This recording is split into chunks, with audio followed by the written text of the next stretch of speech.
What's good, what's good, what's good, what's good? Man, it's your boy, the Wallstreet Trapper. Listen, man. Hey, one thing we not going to let the devil do is mess up the vibe. Right now, I wish I had the Kendrick Lamar. Don't kill my vibe. Don't kill my vibe. Y'all know that? You know what black people don't do? It's just All right, man. Welcome to episode 20, man. I just want to say this right quick, man. We apologize to y'all for the technical difficulties on myself and on my team. We should have been prepared for that. But on a bright side, man, my team ain't got that together. That's integrity. We ain't gonna cancel the show. Like, we gonna push through. You know what I'm saying? So shout out to Tootie, shout out to Jose, shout out to Dave. You know, they went in the back and they clutched. You know, we like to operate in the spirit of excellence around here. You know what I'm saying? And so I want definitely 1 second. I want to appreciate y'all because I see y'all ain't fall off. That showed me that y'all got faith in me and we got faith in us that we going to get it back. So right quick, I want to give y'all a round of applause.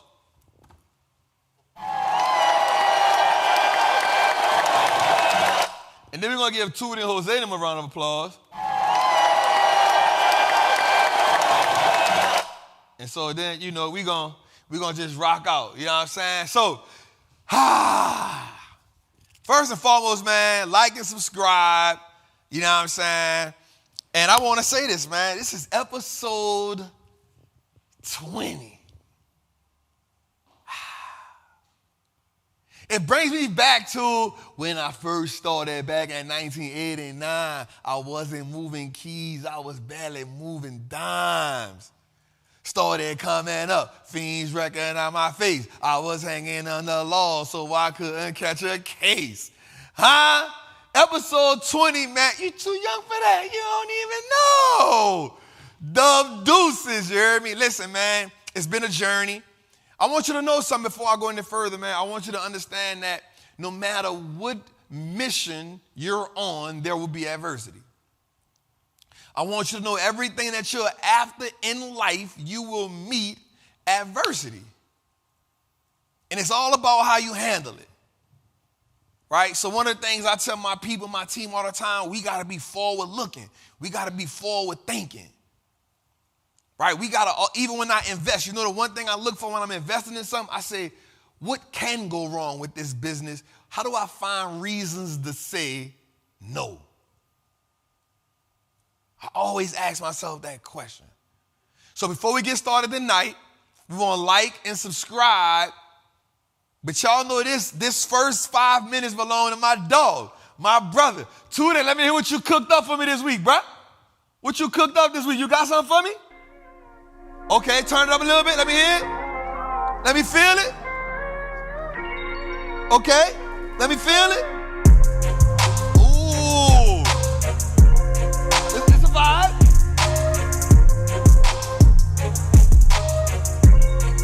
Okay. Okay.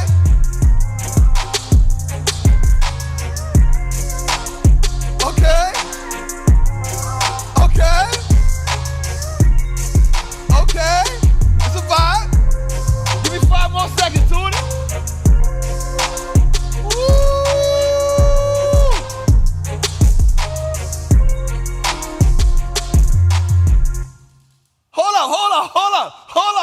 Hold up. I just was getting in my light. All right, 5 more seconds, Tootie, 5 more seconds. I feel like the chat was feeling it. I feel like you made up for it. It's not with that. I feel like you made up for it, son. I feel like the chat was feeling it. Vibe out with me. Hey, if you feeling that track, let me see the flames, man. Let's roll, Tootie.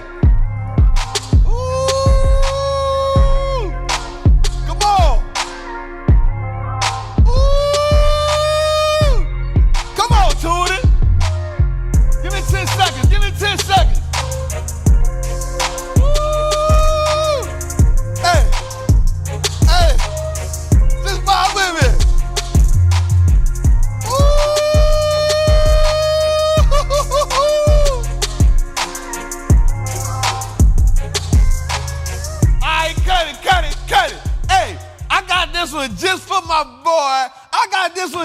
my dog Tootie, man. Check this out. That boy is good. Good and terrible. One more time, my dog Tootie. That boy is good. Good and terrible. Good and terrible. Shout out to my dog Tootie, man. I be hard on him, but I know he good. I know he cold-blooded, man. Shout out to my brother, man. I got number love for him. I know we gonna go to the next level, man. All right, man. So episode 20 of Trappin' Tuesdays, man. Like it, share it. Let's just get to business, man. We ain't gonna waste too much time. Let's get straight into this mantra, y'all. Y'all know what we doing. If you new here, we want to just tell you welcome back. Welcome home. I'm sorry. If you're new here, I just want to tell you welcome home. You know what I'm talking about? If you've been here before and you already had a seat at the table, I just want to tell you welcome back.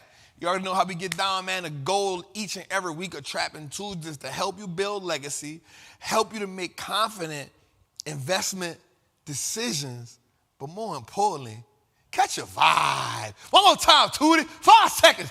Just to catch a vibe right quick. Just to catch a vibe right quick, Tootie. I just need a little bit. One more time. It's like on coming.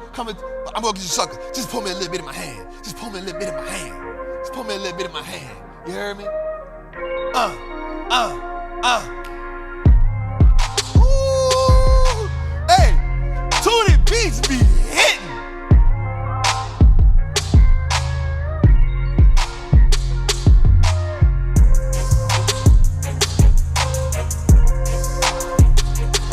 All right, cut it. All right, I just want to vibe out to my dog one more time. I know that make him feel good, you hear me? He like to see y'all show him love in the chat, you hear me? All right, man, so let's get it, man. Let's start off with the mantra, man. Y'all already know each and every week, man, we got to buy into it, man. Buy into the philosophy, man. Buy into what it takes to build wealth in the market, man. So let's start off with it, man. I am a certified Wall Street trapper. I am confident in my ability to make great investments. The stock market is a machine that prints money. And I'm more than capable of operating that machine. Not only will I free myself, but my family will eat for a lifetime based on the information that I apply today. I'm a money maker and a wealth builder.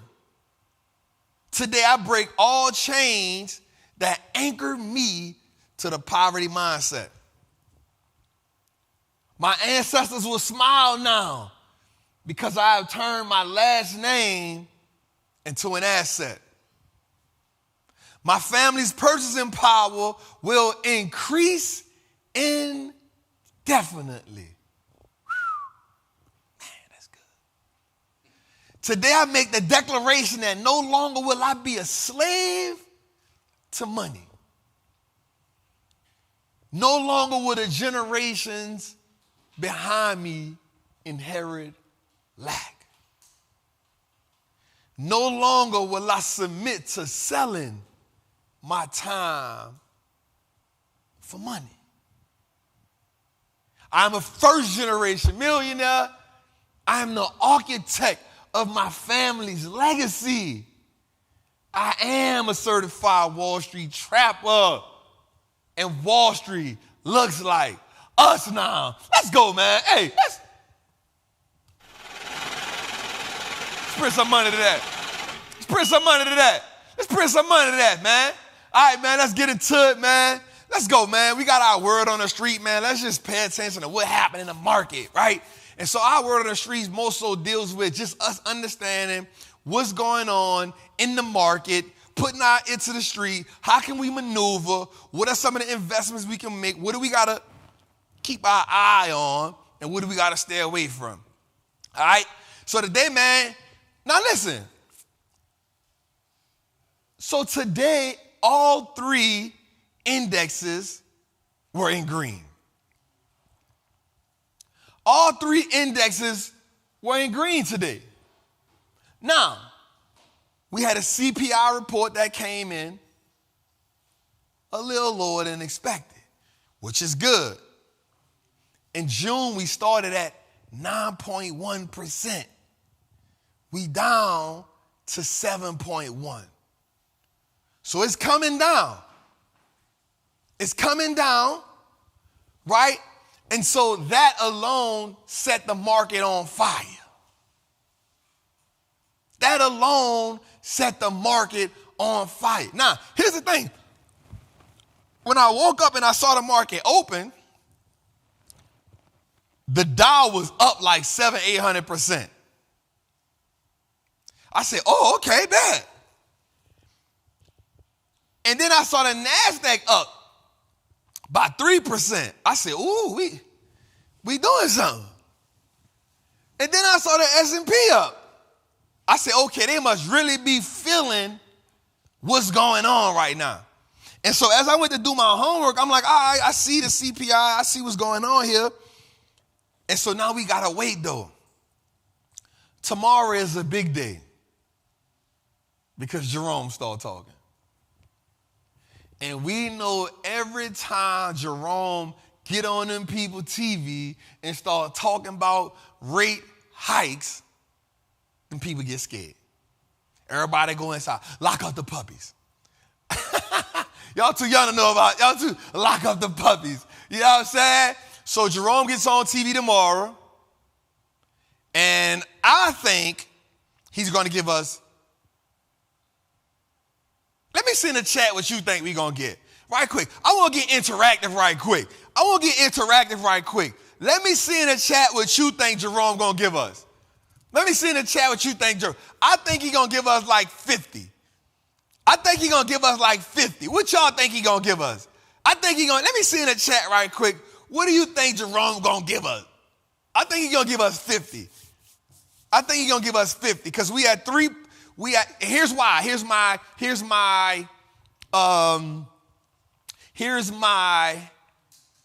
thesis. Here's my thesis behind that. The Fed fund rate right now is 3.75. So in case you don't know what the Fed fund rate is, this is the rate at which banks loan money between one another. We need to get that. He wanted to get that to 4.25%. Now, I could be wrong. He wanted to get that to 4.25% at the end of the year. That was his goal. If we had 3.75 now, another 50 will give us what? 4.25. Am I mistaken? So if another 50 gets us to 4.25, at that point, we'll see what he'll do going into the new year. Because now, the next thing we'll be looking for is January, February earnings. All right, does that make sense? Right? So now we need to see what was the outcome. Now this is important. January, February earnings, CPI data is now going to let us know what was the outcome of the lagging indicators before. It's going to let us know, did the rates before, what did they do? Right? So we know he's going to spike. We know he's going to give us something. I'm thinking he's going to get us 50 so we can get to 4.25, which was his ultimate goal. The ultimate goal for him was the end of the year, we'll get to 4.25%. 4.25% on the rate hikes. We see he's already raised 3.75% on the year. We see what we can do there. All right, let's go, man. So I just want to get this out the way right quick, man. We're going to talk about the heat check right quick. Y'all already know, man, the put-call ratio, man, you know. Look where we at right now. We at 0.64. What does that mean? To all my new trappers.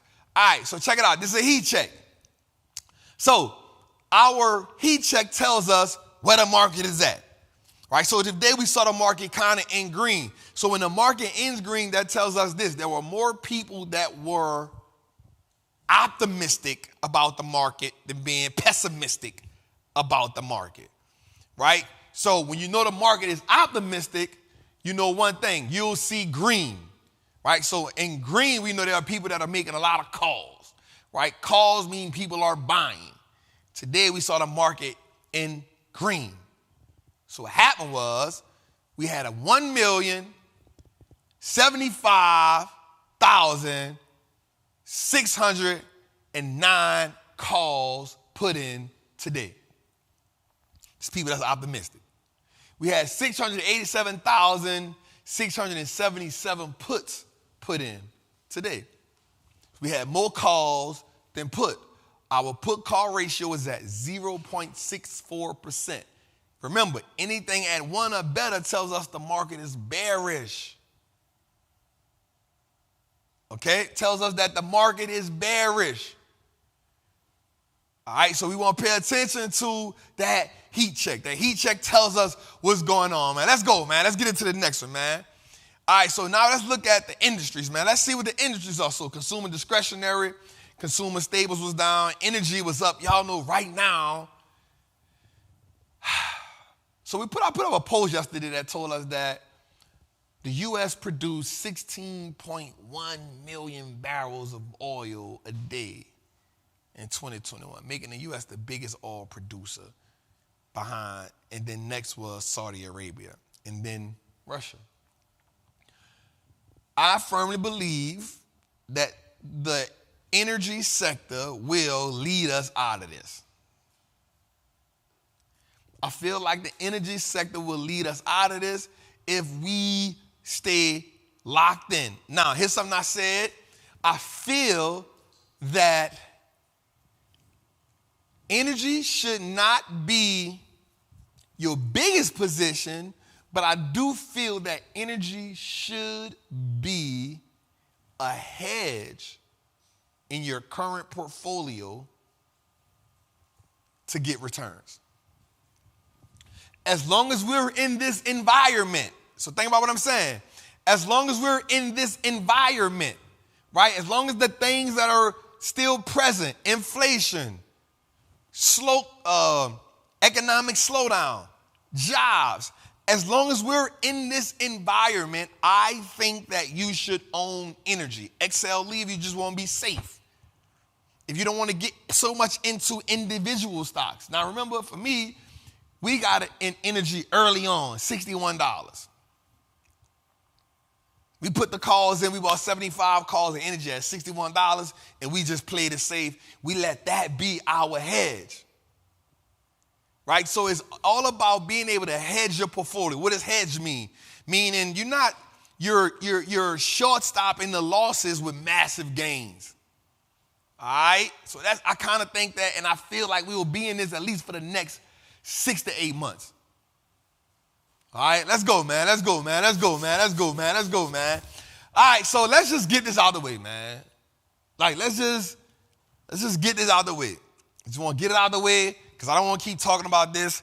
I feel like everybody knew he was going to get jammed up before. I don't know what he had going on in his life. I don't know why he was still doing all these interviews. Bro, the people saying you fraudulently took $1.8 billion from people, bro.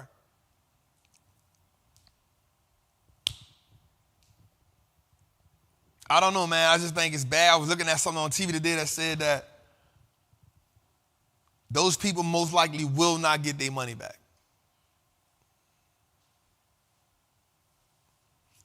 And that's hard. You know what I'm saying? Because I'm not saying it's the people's fault at all. I'm not saying it's the people's fault at all. I do believe that this will restructure the way that crypto is looked at. I feel like that. And I know a lot of people going, shout out to my brother 19 Keys. He's a crypto. That's his thing, blockchain. I just feel like this puts a black eye on a game, and it will, you'll have your die-hard crypto people, but I feel like this will definitely put a black eye on a game and do something that will alter the way we look at crypto, and it will alter. Now, something I will say is I see people keep saying to me today, Trap, a lot of big banks are still buying crypto. Okay, here's my rebuttal to that. If you go look at the bank holdings, Cryptocurrency and crypto assets make up less than 5% of any bank's stake. Makes up less than 5%. No bank has 15, 20, 30% of their assets in crypto. There's less than 5% of their assets on the bank. Go fact check me. Go fact check me. Go fact check me.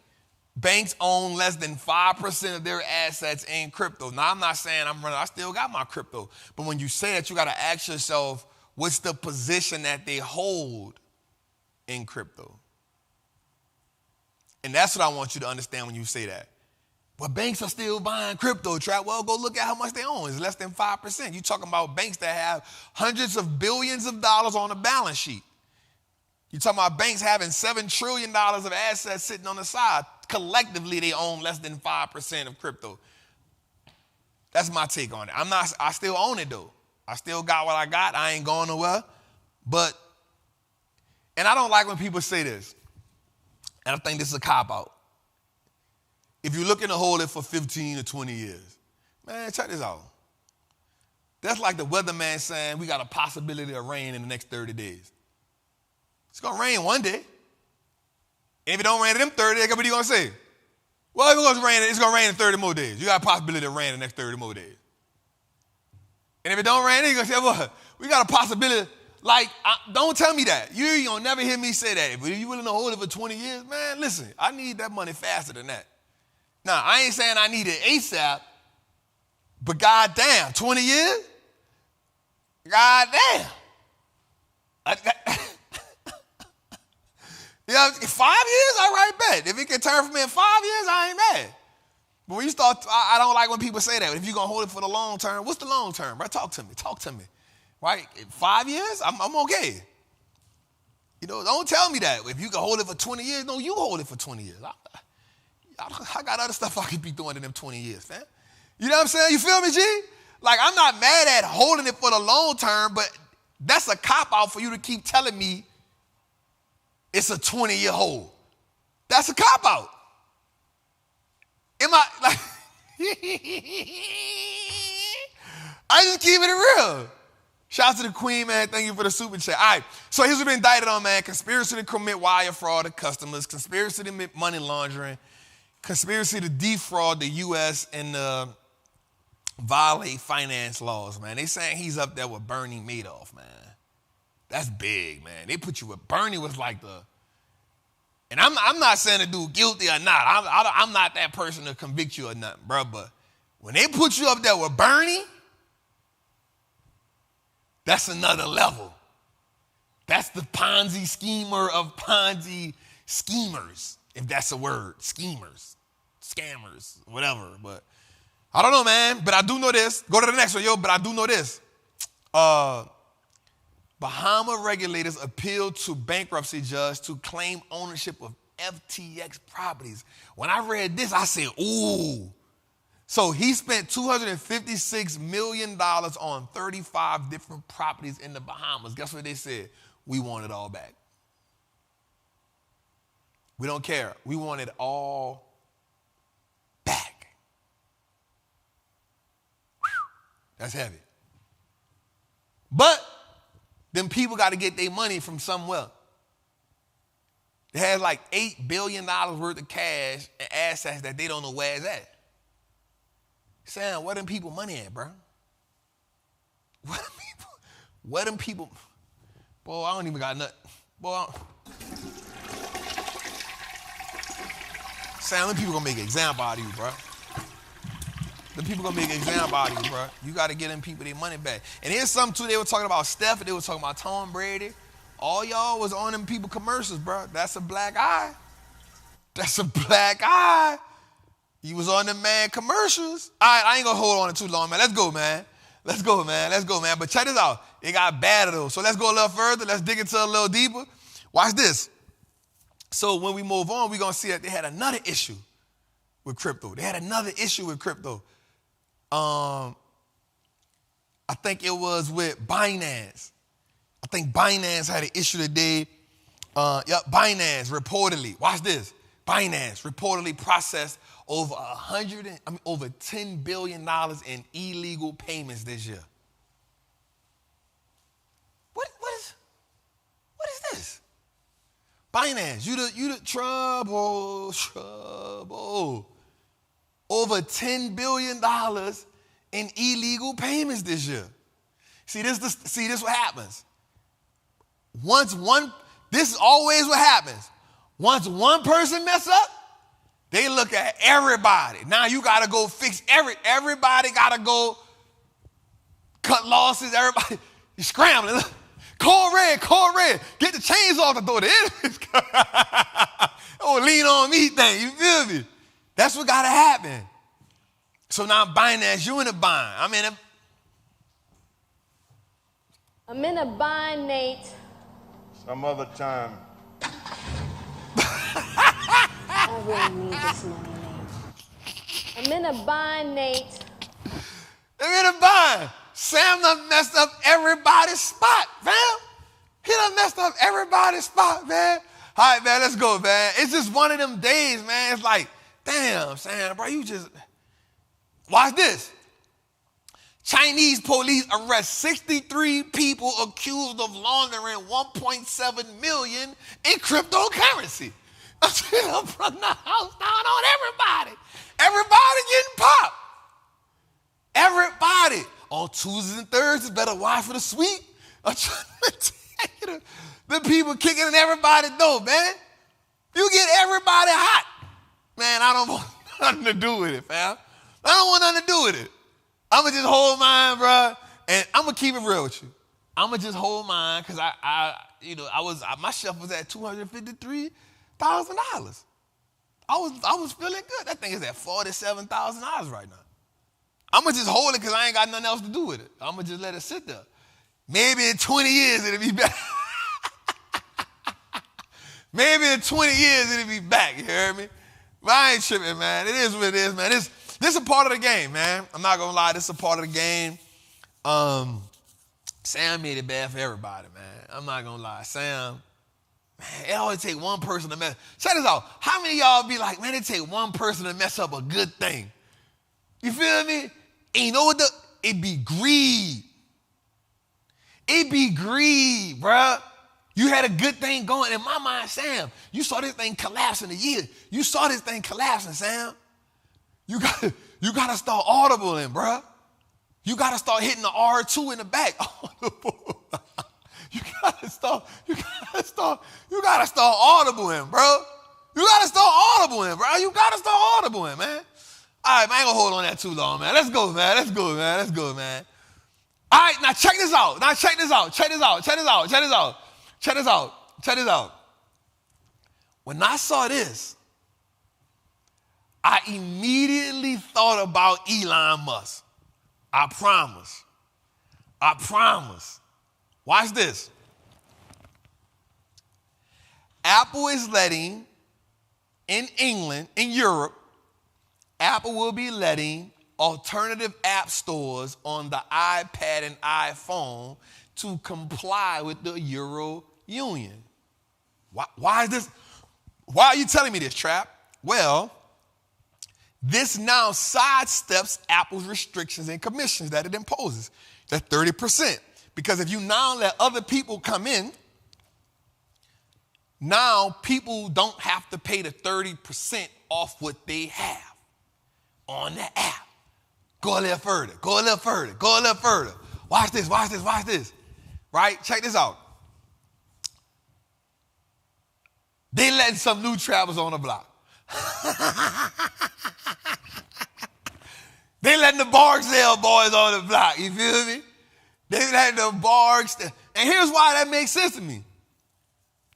And people thought, so even though that's in Europe, what do you think the people in America and everywhere else are going to say? If they ain't got to pay 30, I'm not paying 30. Or I'm going to go set my company up in Europe.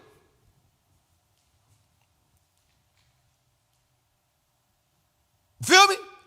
If they ain't got to pay the 30%, why I'm going to pay the 30%?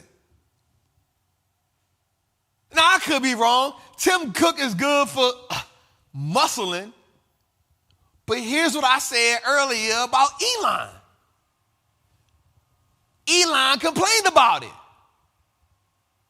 Elon said, bro, that 30%, we not paying that. I'm you tripping.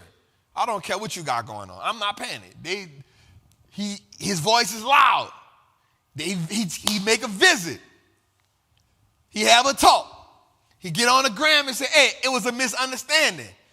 But at the same time, Zuckerberg came out, 4 other big companies came out, and then we get this.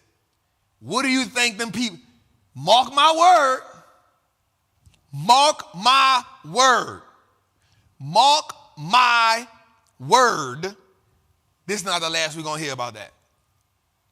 Everybody was fighting with me. Trap, they going to show Elon. Man, I'm telling you, it only take one person to scream, ah!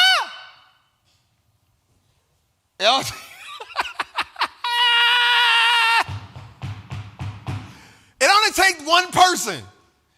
But it take the right person. It take the right person. I'm telling you, watch this. So what is that saying? Okay, Trap, why are you telling me this? You telling me this, but how do I use this in what I'm doing? Mark my word, that 30% is one of the most dopest business models ever. It's paying draft in the hood. You want to hustle on my block, I need 30% of whatever you sell. That 30% is free money that goes on Apple's balance sheet. Okay. Think about the apps on Apple. Think about the apps on Apple that have a subscription. Think about the apps on Apple that you got to buy that pay that 99 cents. Think about the stuff you buying think about your child, my daughter, she always want to buy something in the store on the Apple. All of those 99 cents, Apple getting 30% of that. So because they getting 30% of that, if you let another country say, yo, we bringing in another person and we can go outside of that, then we don't got to pay the 30%. If you in America, bro, I'm not about to pay that 30%. Mark my word. And what's going to happen is the cash, the reason why Apple has such a huge cash pile is because of that App Store business model. They're going to have to renegotiate some contracts. Mark my word. Everybody, remember, episode 20, Trap said it. Episode 20, Trap said it. Let's go, man. All right, man, let's get into this next. All right, so check this out. Now, speaking of Apple, Tim Cook will buy TSM chips that is manufactured in Arizona. Now, this is in efforts to get up out of China. TSM, again, the biggest manufacturer of chips in the world. You know, they saying we talked about this, I think, episode 17. They doubled down on another $40 billion to build a chip manufacturer here. Remember, you got to get out of China. Remember we talked about orange face.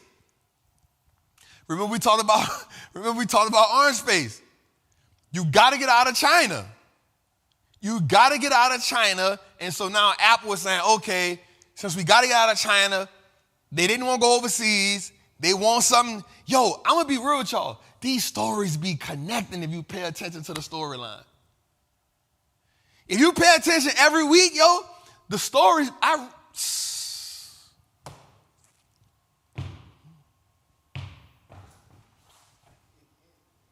Tell me that wasn't no bar, bro. That wasn't no bar. Nigga, listen.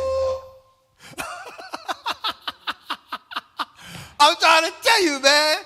The storylines be connected, man. Let's go, man. All right, man. So this was dope. Microsoft commits to a 10-year deal with Nintendo on Call of Duty.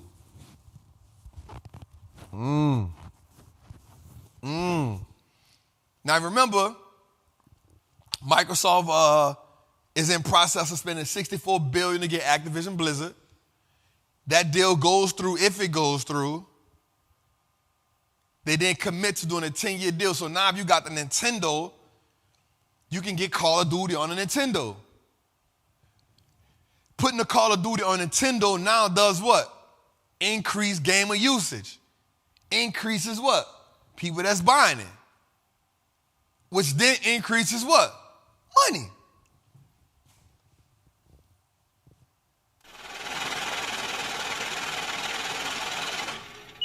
Right? It increases money. Right? And I know some people are going to say, man, PlayStation better and Xbox better. All of that's cool. It's not about what's better. It's more so about access.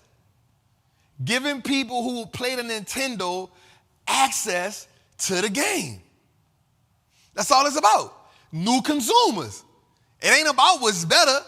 It's about saying, yo, there are 3 billion people or 2 billion people that have Nintendos. Let them also have access to the game.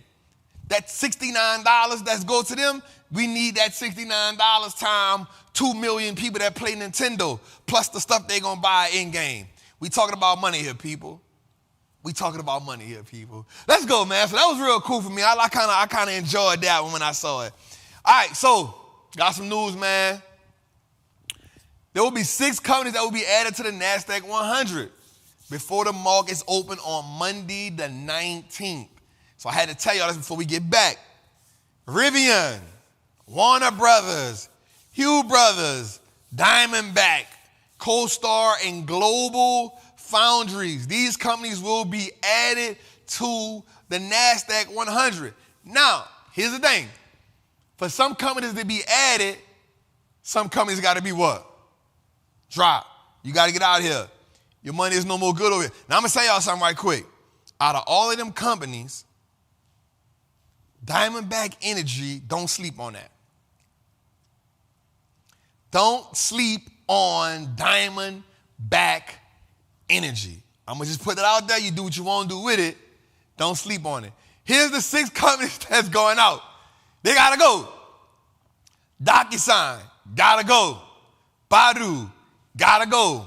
Match Group, got to go. NetEase, got to go. VeriSign, got to go. Now, here's the thing. Skyworks Solutions, got to go. But check it. Skyworks Solutions is a company that makes screens for Apple. They work for Apple. This is a great company. This is the crazy part. Skyworks Solutions is a great company. The company has 0 debt. But check this out. The reason why I never invested in this company is for this. 75% of all of their revenue comes from Apple.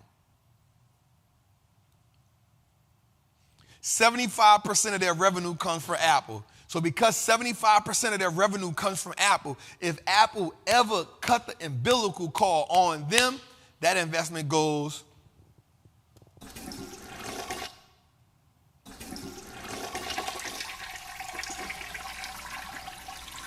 Or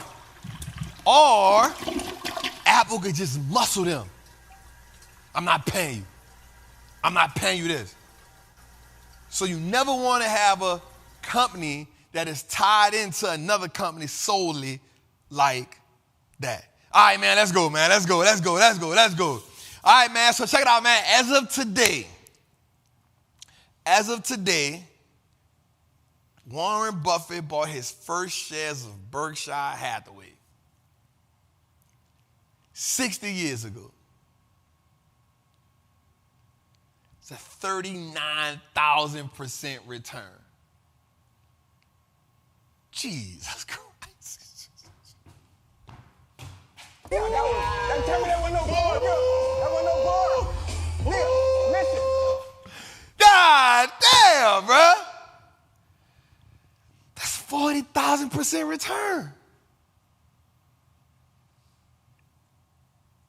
That man gonna die, that thing still gonna be printing, bro. Now, you know, Berkshire has made more millionaires than any other stock in the world. Berkshire Hathaway has made more millionaires than any other stock in the world. Here's why. The average person who bought Berkshire, when they first got it with Buffett, They got it for $47. I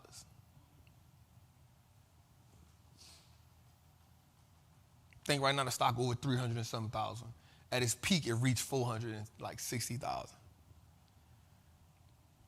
Buffett has made more, as a company, Buffett has made more millionaires than any other company from owning his stock. So if you bought Berkshire Hathaway 60 years ago with him, you got 40,000% return on your money. You bought it for $47. It is the most expensive stock on the market. God damn. That's gangster, man. Let's go, man. God damn. But that's the 60 years we be talking about. 60, god dang, man, 90-something years old. God damn. All right, man, food companies that thrive during inflation, man. We saw, man, Kraft Heinz. Just want to put this out there. Why? Because people eat, man. People be eating, man. I realized that food is one of the biggest addictions in the world, man. It's more addictive than porn. It's more addictive than gambling. It's more addictive than drinking. It's more addictive than cigarettes. It's more addictive than drugs. Food is the most addictive thing in America. And this took me a little further once I realized this, man. A lot of the foods in America are illegal. Jose, I got the title, Addicted to Wealth. Episode 20, Addicted to Wealth, bro. That's the title. Hey. That boy is good. Mm-hmm. Good and terrible. Shut the hell up. All right, so here's some of the countries. Here's the biggest country. Let's go, man. All right, so check this out. For y'all who like to play with guns and all that, the world's biggest arms producers. Now, I want you to look at these, y'all. The top 5 are in America, right? The top 5 are in America, man. Lockheed Martin, Raytheon, Boeing, Northrop Grumman, General Dynamics. They are in America. These are the world's largest arms dealers, y'all. Lockheed Martin, Raytheon. Now, check this out. This is crazy. Remember last week we just talked about this company with the Black Hawk getting a company from Lockheed Martin, right? But then Boeing just dropped $100 million on the thing, the stealth thing. Boy, they spending money. I'm gonna keep it real. If you're in America, I think it's 3 things you should invest in at all times. You should have 3 things. If you're in America, there's 3 things you should have in your portfolio. Tech, 4 things. Tech, energy, healthcare, and defense, arms. I think you should have those 4 things in your portfolio. If you don't have nothing else, here's why. Defense. Lockheed Martin, Raytheon, Boeing, Northrop Grumman, General Dynamics. America will always produce arms. It would always spend money on defense and protecting America. It's the one thing it'll always do. Second, healthcare is the biggest industry in America. Legal dope dealing at its finest, man. Call it what you want. Between healthcare insurance, between pushing pills, pushing P. It's huge. Technology, why? That is the new wave of America. That's it, technology. Think about this. I want you to understand something. America will keep evolving. Technology will keep evolving. As long as technology is evolving, as long as scientists keep coming up with stuff, technology will keep on being the biggest companies in America. It's what it is. And last but not least, oil, energy stocks. It's the blood of the earth. It's the blood. I think in your portfolio, you'll always have those 4. I promise you. If you can find 2 good companies, there's some game right here. If you can find 2 good companies in each of those sectors, you'll have a damn good portfolio. 2 oil stocks, 2 defensive stocks, 2 healthcare stocks, 2 tech stocks. You talk about an 8-stock portfolio. I'm giving you growth, I'm giving you stability, and I'm giving you sustainability. Man, they just missed that. They just missed that. They just missed that. 8 stocks. 8 stocks, yo. You don't got to look no further.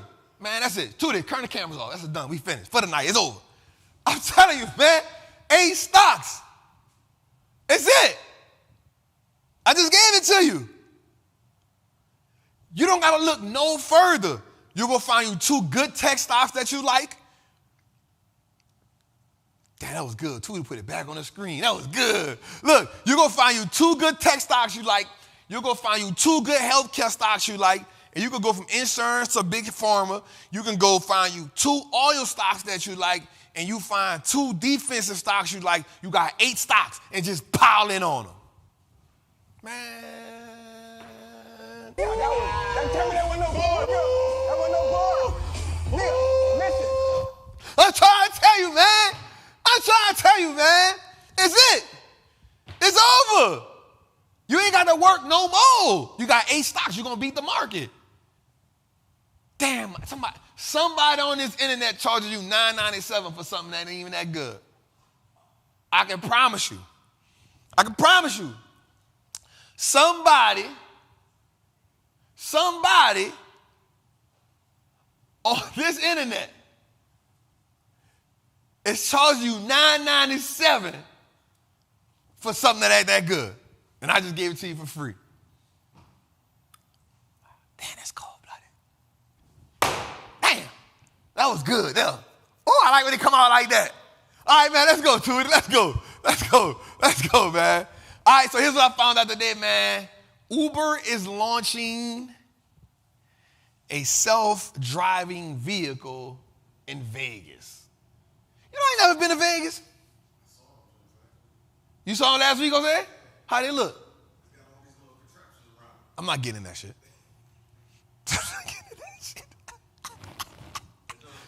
I need a human being to drive me, dog. I'm not even lying. Self-driving? I don't know, man, but I saw this Mercedes-Benz with the big wheels. You saw that thing? Oh, that thing got the big wheels with the no doors on the side. It's light up like, I said, oh, that thing nice. That thing is nice.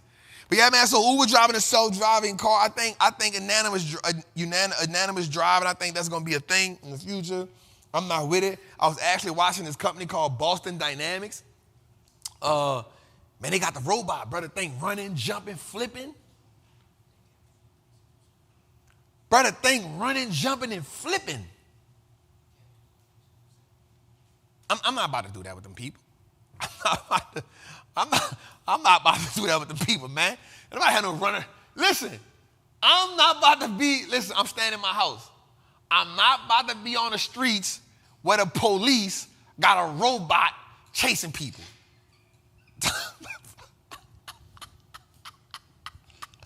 You know that's coming. Do you not know that's coming? Bruh, if you don't know that's coming, you out of your mind. I am not about to be on these people's streets with a robot that's chasing people, bro. Then that thing probably fast. Man, I'm not doing that, man. I'm straight, man. I'm in my house, man. It's safe enough. Let's go, man. Next slide, man. Let's go. All right, so I like to call this man David beats Goliath, man. And what I found out was small cap tech stocks are beating out large cap, the spider sector, which is SPDR, which is XLK, and QQQ NASDAQ. So small cap tech stocks are outperforming, even though they're in a negative, they're outperforming tech sector, XLK, and NASDAQ, QQQ. Now, here's what I will tell you. Remember I told you, if you can get 2 tech stocks, here's my game, here's my gym, you take it for what you want. You don't always have to go get Apple. Watch how we balance this out. This is about to be good. This so good, I need to like be in a prison pose where you be sitting down like this. I need to be one of them poses, bro. You look at the cameras up high because I would have got down there like that. You hear me? When you be down, you be like, you know what I'm saying? Check it. If you got your health care, stability. If you got your defense, stability. If you got your oil stocks, stability. You can risk the growth in tech. One small cap tech, one large cap tech. The small cap tech will give you superior growth. The large cap tech will give you sustainable growth. You've now mixed your risk up in extreme rapid growth and sustainable growth while having sustainable businesses all the way around the board. Psst. Hey, bruh. Hey, man. Dog, Let me out, man. let me out. Let me out, man. I'm out. Turn the damn cameras off, man. I'm finished, man. This shit is good, man. This is good, man. Ah, damn. What you're doing is you're balancing your risk, right? So what happens is in an 8-stock portfolio, you have your strong stocks that's going to carry you through. You find your growth in the tech industry. You're okay with that. You're okay with finding your growth in the tech sector. It's okay. Go find where the small cap growth is in tech. Make that 5 to 7% of your portfolio. Take the other part of it, make it about 15%. So now you've put 20% of your portfolio in tech, that's cool. 15% in the big tech, 5% in small tech, so it's balancing that out. You got 80% in sustainable business. Now you done mixed up a portfolio. You got a balanced portfolio. You'll beat the market. Man, go to the next slide, man. I don't be like gonna talk to them like that because they be taking me for, I feel like y'all don't be taking advantage of what I be talking about, man. All right, man. Bank and media stocks lead the losses this year, man, which they usually do, man. So your media companies are down huge, man. Comcast, Disney, Paramount, they down big. Aside for a couple of tech stocks for sure, but the media industry as a whole and bank stocks. And you got to realize people not lending money, banks not lending money, they're not going to really perform like they should. Banks make more money when the world is in expansion. Why? Because they're lending out money. Because they're lending out money. As they're lending out money, the world is growing. So I'm going to tell y'all something. Here's some more game.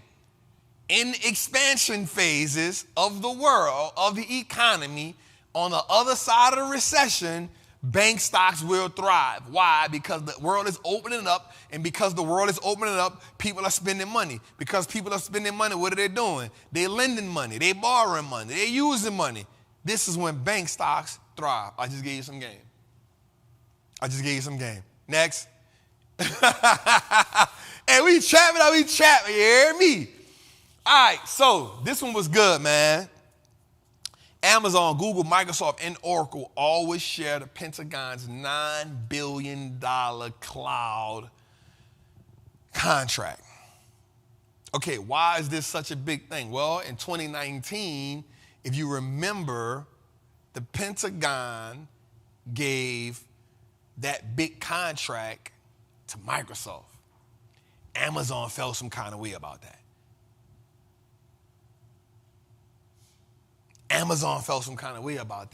So it was a four-headed juggernaut fighting for that contract. And what happens is the Pentagon said, yo, check this out. We'll take the $9 billion, we'll split it between all four of y'all, and now we can increase our security efforts. That's in the line of defense and technology, y'all. They're going to protect. Remember, AWS, Amazon makes the most money from what? AWS. Amazon doesn't make the most money from the e-commerce. They make the most money from AWS. AWS is the world's largest cloud service. It's the largest cloud service. Right? So this is not bad. So this is not bad at all, man. Let's dig, man. Let's go. I like it. All right, let's talk about falling inflation for a second, man. So inflation right now is at 7.1%. Although it is still very high, it has fallen for 5 straight months. If we look at this chart on the thing, let me see something right here. That's why I need to go. Jose, I need to get the thing, man. I need to get the board, man. But I'll show them right here. So if we look, inflation was here, roughly 9.3%. It has fallen here. We're at 7.1%. But we have to come down to here. This is our average. So we average here. 2.5 is what I like to average us out at. 2.5 is what I like to average us out at. We have to come from, this is a great visual for you all too. We have to come from here, 7.1, to up in here, 2.5. This is what we got to get to. This is where we belong at. We got to go from 7.1 to 2.5. So now when you're talking about inflation, you know one thing. Until we get to 2.5, we not normal. I want y'all to understand that. Until we get to 2.5, we're not normal. All right, so I want us to, that just gave me an idea, bro. I'm going to start putting charts on this goddamn screen, bro. I'm going to start putting charts on this screen. This is real cool. That was in the flyer. I was thinking on the flyer just now, man. That was cool, man. Jose, you should have took a picture of that, you hear me? Yeah, but that's what we're going to do moving forward. So remember, we got to get here. So this is normal, inflation normal here, 2.5. Anywhere but here, between 2 and 2.5 is kind of where the money reside, where the money reside. I wonder if I could say that on TV without copyright infringement, you heard me? That's probably copyright infringement, you heard me? So just think about that, y'all. When y'all keep saying CPI, when y'all keep hearing CPI, when y'all keep hearing interest rates, when you keep hearing inflation, remember inflation has to come from 7. We was at 9. We got to come all the way down to 2.5 in order for us to be in our range again. So we gotta get back in our range. So we got a long way to go, but it's gonna take us some time. We don't get there overnight. All right, let's go to it. All right, so here's what I want you to understand. Inflation eats away at investment returns. That's why I'm telling you about hedging your investments. Inflation eats away investment returns. Inflation dissolves wealth. But most importantly, inflation eats away at your money if it's sitting in the bank. So I thought about something. I said, okay, what is a way that trappers could probably make some money on a journey? And I always try to find different ways. So one of the things was inflation bonds, iron bonds, right? They earn interest every other month, and they combine a fixed interest rate with the rate of inflation, right? And so what happens is it adjusts twice a year. It adjusts twice a year. It's maybe a little advanced, but don't trip. Just listen to it a couple times. You can look up I bonds. I might go deeper into them on another episode, but if you look up I bonds, the thing about it is, if you would invested in an I bond, they are inflation hedges. That's what they are. They're great to use during inflation.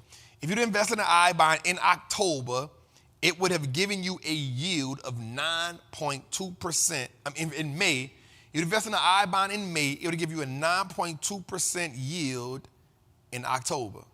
Now think about it. In this type of environment, so first of all, a 9.2% yield in any environment is good, especially in that amount of months, May, June, July, August, September, October, you're talking 6 months. So a 10% yield in 6 months is good in any environment, but it's even better in this environment. It's even better in this environment. The drawbacks of this is you can't buy it and sell it like you would a stock. You have to wait till it matures, and in most cases, you have to spend 10 grand, right? So it's not as liquid as stocks. It's not as liquid as stocks, meaning you can't just wake up one morning and say, yep, I'm about to sell it, right? You have to wait till the bond matures before you can sell it, and in essence, you must have $10,000 in it. The good part about it is great to use during inflation. It is great to use during these type of economic times because think about it, in 6 months, you got 9% return on your money. I mean, if you did that in these times, if you, again, from May to October, you got 10%. Right at 10% on your money. That's not bad. That's a good investment. Remember, investing is a game of returns. Instead of you having your money sit in a bank not making no money, or instead of your money sitting inside of some of your accounts that's just losing money or sitting on the side, what if you took that money for 6 months and made you some money? Yep, you got to pay the taxes on it, but then you double back and you say, all right, I'm going to reinvest it and do it again in another 6 months. You made some good returns on your money. I mean, it's nothing to knock you out the park away on, but you definitely just made some good money on your money. And that's the game of that's the goal of investing. How do I make my money make money for me? And I think what kills most people is they want home runs every time. I don't want home runs. I want base hits. And if I can get a base hit and then steal second and third, I just want to get my Jackie Robinson on. Y'all didn't even catch that metaphor. God. They ain't even catch that metaphor, son. They ain't even catch that. They ain't catch that. They ain't catch that. Man, I'm about to stop talking to them like that, man. They don't be catching my stuff, man. They don't be catching my stuff, man. This is the closest I'm going to get to rapping, man. They tripping, man. It's a hot 16 I be giving y'all, man. I be getting to bar for bar. Y'all don't be catching my stuff, man. Let's go to it, man. All right, so what I decided to do was give you a couple ways, man. Inflation eats away at investment returns. Or you can look at these ETFs, man. These ETFs are high inflation ETFs. Now, they typically give you 2% less than the I bond will give you. The Vanguard short-term inflation, right? Also, the Vanguard short-term inflation, which is protected by the security ETF. You got VTAPX, you got VTIP. Remember, anything that Vanguard has will start off with a V. Anything that Vanguard has will start off with a V.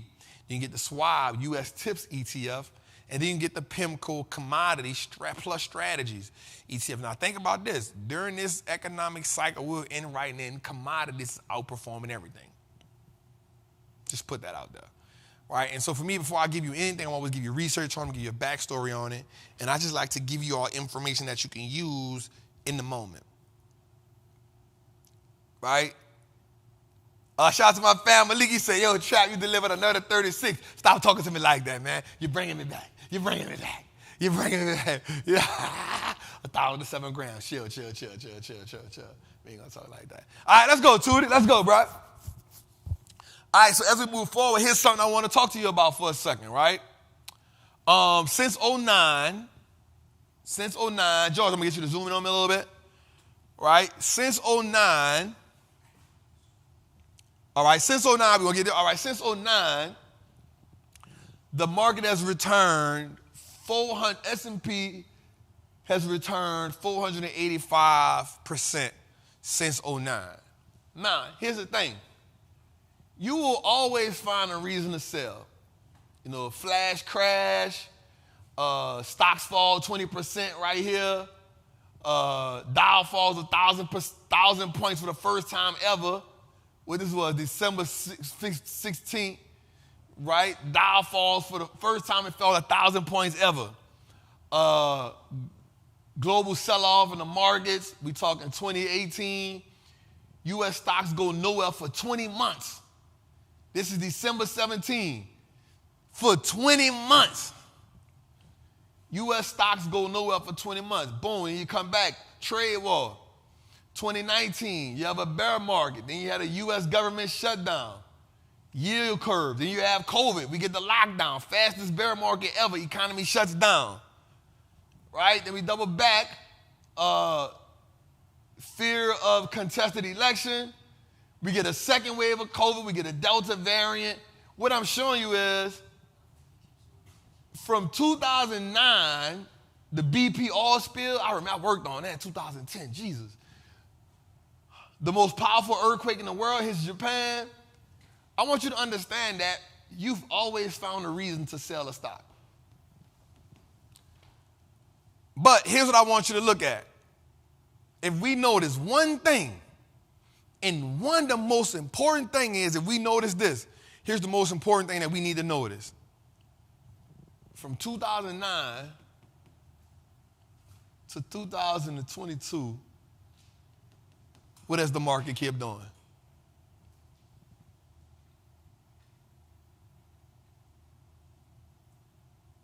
I just want us to sit on it for a second. From 2009 to 2022, what has the market kept doing?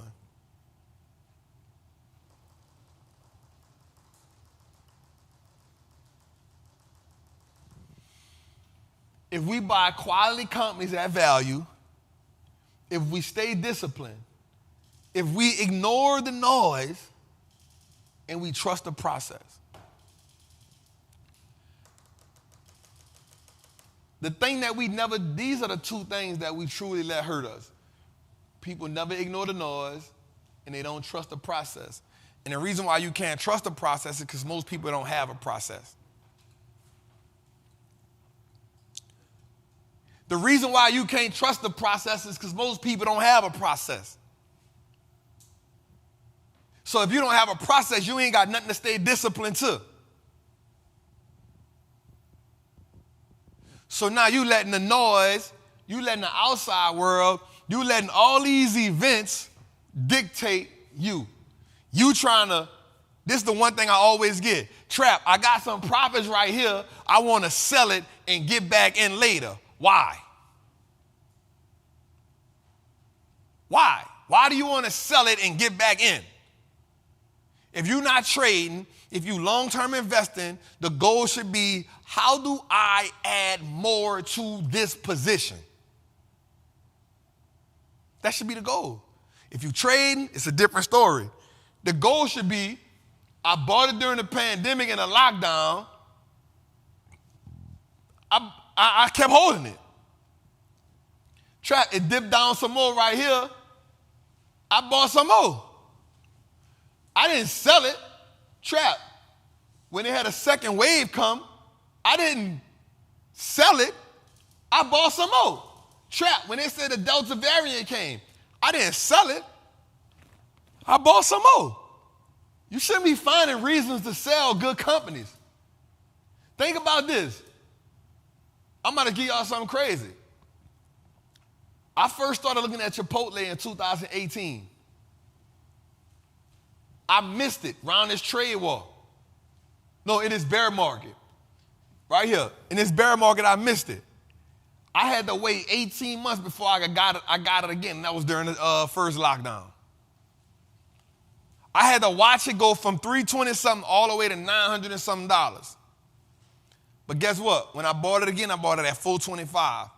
During the COVID thing, lockdown, everybody thought I was crazy. Everybody kept saying, Trap, them people sell burritos. I said, I know.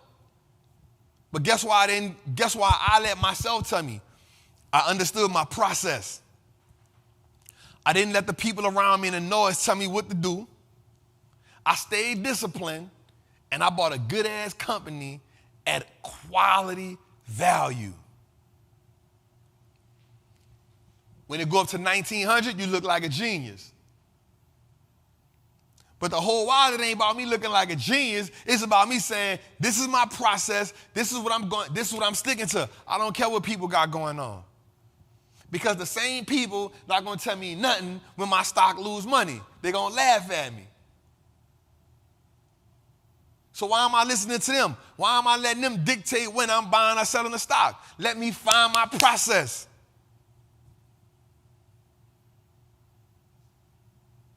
What if the great leaders in the world would have let the people dictate to them about leading? What if Jesus would have let the people on the sideline tell him he couldn't turn whatever he turned in water to wine? What if he let the people, he couldn't heal the blind man? What if he let the people not believing in him sink doubt in his mind? What if Malcolm and Martin let the people around them sink doubt in their mind? Find you a process. Find you somebody that can teach you. Even if it ain't me, I'm cool. I know who the people I'm going to teach. I'm going to teach the people that come to Trappin Tuesday each and every week. Again.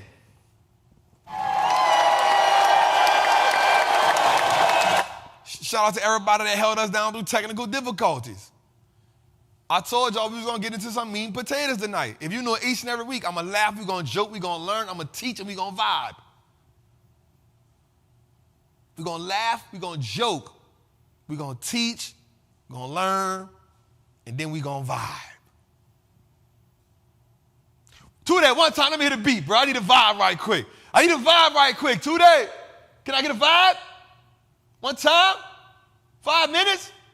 30 seconds? 20 seconds? Damn, Two-Day might not be. Oh, he came out of nowhere with it. Ooh.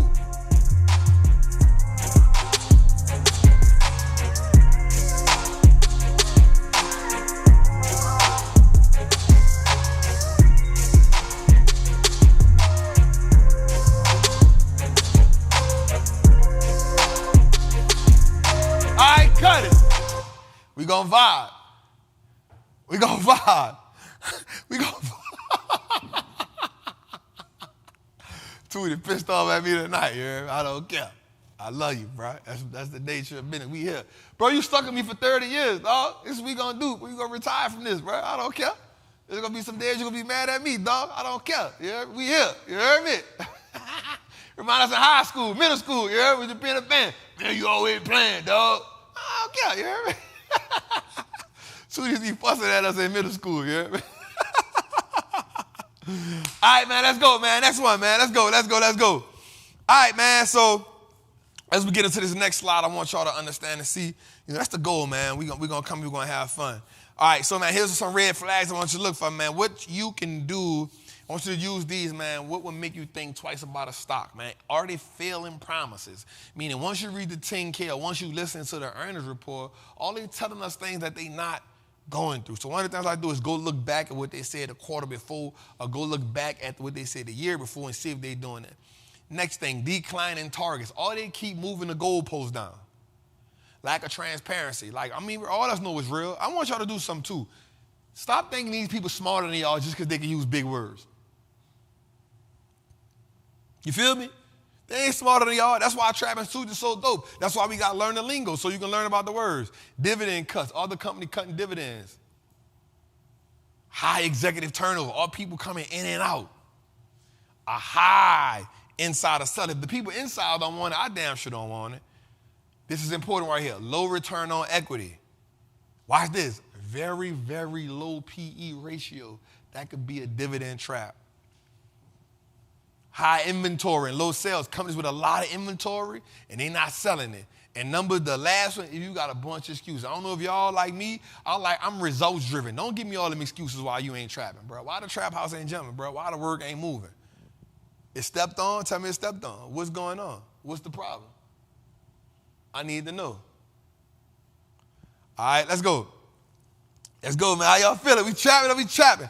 All right, man. Damn, I need a track star. You know what I mean? When it get hard. That might be copyright infringement, done. That might be infringement. Bam. All right. So every now and then, man, we like to find a runner, man. Today's runner is OPGN. This company ran 84% today. God damn. You know what I wish? I wish I could do one thing, bro. I'm not gonna lie. I wish I can go in a time machine like Marty McFly, bro. I would pull off a Biff. Biff went got that almanac, bro. Biff went get an almanac to his 18-year-old self. Hey, Biff went gave the almanac to his 18-year-old self like, hey, stupid. Biff went told himself, hey, stupid, listen, bet on these games. I will go kill. I will go bet the house on certain stuff. You heard me? Like, man, he's a stock market genius, you heard me? All right, man, let's go, man. How we feeling tonight, We feeling good? I appreciate y'all again, man, for just rocking with us tonight, man. I know it's been a hell of a night, but thank y'all so much, man. Let's go, Tootie. Let's rock, man. He's a runner, he's a track star. She gonna run away when it get hard. All right, man, so this week's, man, learning the lingo is price targets. The reason why I bring up this word price targets is because you'll hear that a lot. You'll hear them talking about we set a price target for this, we set a price target for that. And price target is simply a price at which analysts believe a stock will be valued at relative, this is the key word, to its projected earnings. So, Trap, make that make sense to me. It's easy. Based on what the company is earning, analysts will say, based on what it's earning, this company is worth this. Simple. And that's how you set price targets, right? So when you hit a price target word, what's the price target? Damn, I wanted to say something too. What's made me think about that? Oh, price target. Humana. That's what it is. I'm going to talk about it later. I know Goldman Sachs put a price target on Humana for $652. This is off the top of my head. Goldman Sachs put a price target on Humana for $652. It is outperformed. It's up like 18% on the year. So I just had that in my head, y'all. So, boom, I'll probably be ahead of myself. Let's go, man. I'll probably be ahead of myself somewhere, you hear me? Let's go, man. But price targets, I want y'all to keep your mind wrapped around that. And the goal for me is to, when you hear something, it doesn't lose you. It doesn't lose you. All right, man, so we just introduced something new this week. We just introduced something new this week. It's called Trapper's Lottery Pick. Shout out to my dog, Steve, man. Steve be coming through, you hear me? So we introduced something this week called Trapper's Lottery Pick. Now, Trapper's Lottery Pick, so I've teamed up with somebody. Shout out to my guy, Augury Investments. Augury is a gangster when it comes to just researching stocks. He's somebody that I have been knowing for quite some time. I've watched him run up a 10-bagger dolo. He is a research animal, I'm not gonna lie. So I want to shout out him. So me and Augury partnered on bringing you all something we're gonna call this Trapper's Lotteries Pick. Roll into it, right? So it's a company called SISCAM, right? So ticker symbol SIRE. SIRE. Let me say this first and foremost. I am not telling anybody to invest in this stock. I am not telling anyone to invest in this stock. I am not telling anyone to invest in this stock. I am not telling anyone to invest in the stock. I am not telling anybody to invest in this stock. Thank you, Tweety, for the disclaimer. We are not telling anybody to invest in this stock. All right. Ticker symbol. I am not telling anybody to invest in this goddamn stock, man, because I just know how I go. Trav, you told me to invest in this stock. I ain't tell you nothing. All right, so me and my guy, Augury, man. Augury is a research, man, I'm not going to even lie, bro. He might research companies more than me, man. Augury is a gangster, man. So me and him, I went to Augury. I say, Aug, look, I want to bring you in with me, man. I want to just get somebody that goes in depth because I don't always have the time to do it. And I was like, let's come together and let's just, bring some gangster stuff to my people, man. Shout out to my queen.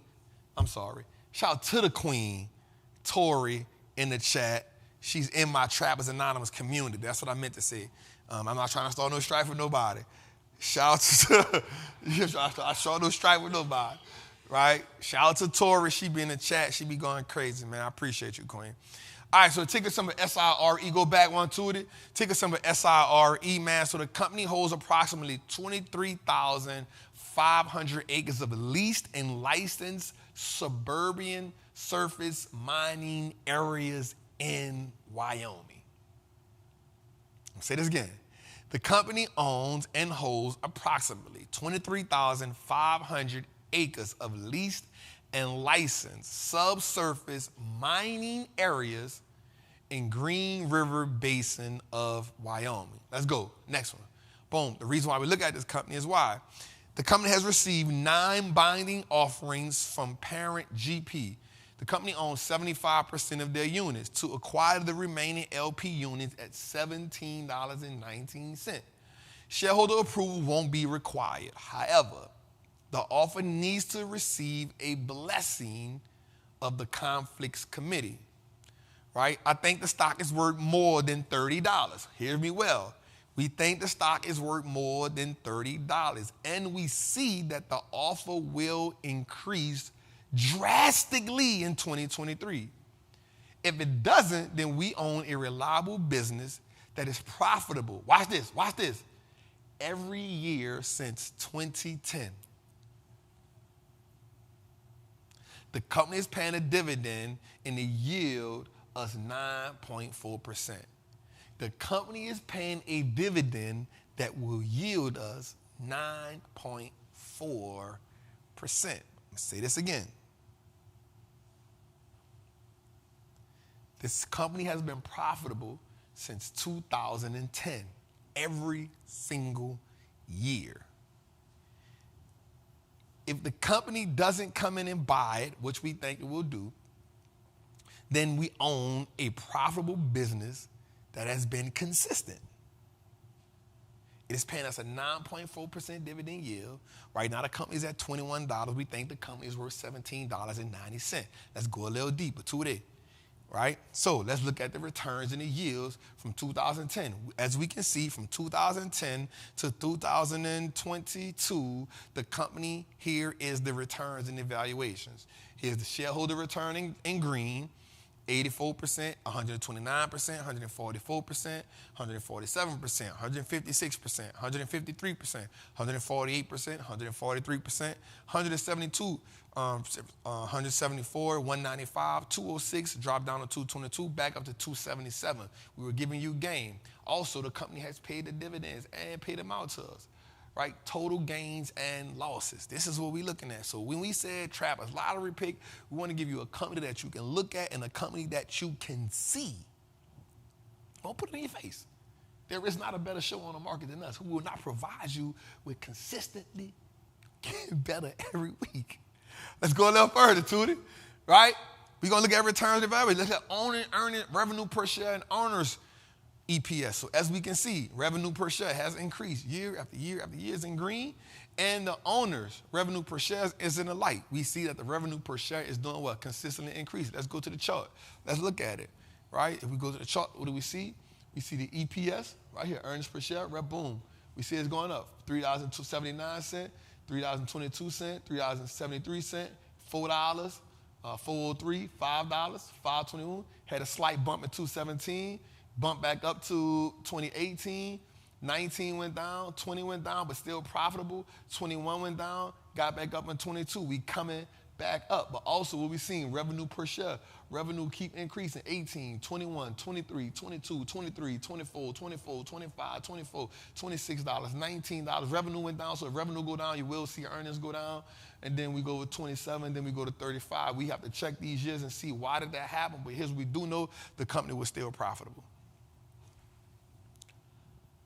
Let's go a little further, today, right? So one of the things we're gonna look at, again, we do a discount cash flow analysis. We see the book value, earnings, owner earnings, $2 and something cent. Book value, meaning what the company is worth if it liquidated everything. $10.16, a discount rate of 10%, a growth rate on the company at 4%, terminal years and terminal growth. That simply means what can a company grow over a certain amount of time. I'm hoping I'm not talking too fast. If I am, you just go back over it and look at it again. Best case scenario right here, we can get it for $10. Best case scenario, we get it for $10. Base case scenario, we get it at 17. Let's go a little more, today. Boom, here we go, we look at it again just to give you a look. Book value, $10, growth value, $16, terminal value, $9. We think the stock is worth overall $36. Stock price, $21. We think you should buy it at $17. Again, I am not telling nobody to buy this goddamn stock.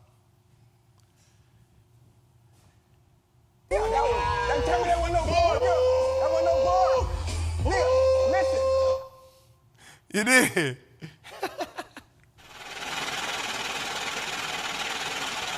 Hey, I would just keep it real. Nobody. Don't play with me. Don't play with the squad. Don't play with the value we bringing y'all. Don't play with us, man. When I tell you we're going to be the #1 show, we're going to be the #1 show. because nobody ain't going to outvalue me. Nobody ain't going to outvalue me. We ain't talking about just making stuff look pretty, making stuff look cute. We talking about giving you a whole fundamental analysis live. We talking about showing you the numbers inside the books live. We talking about showing you what it's worth live.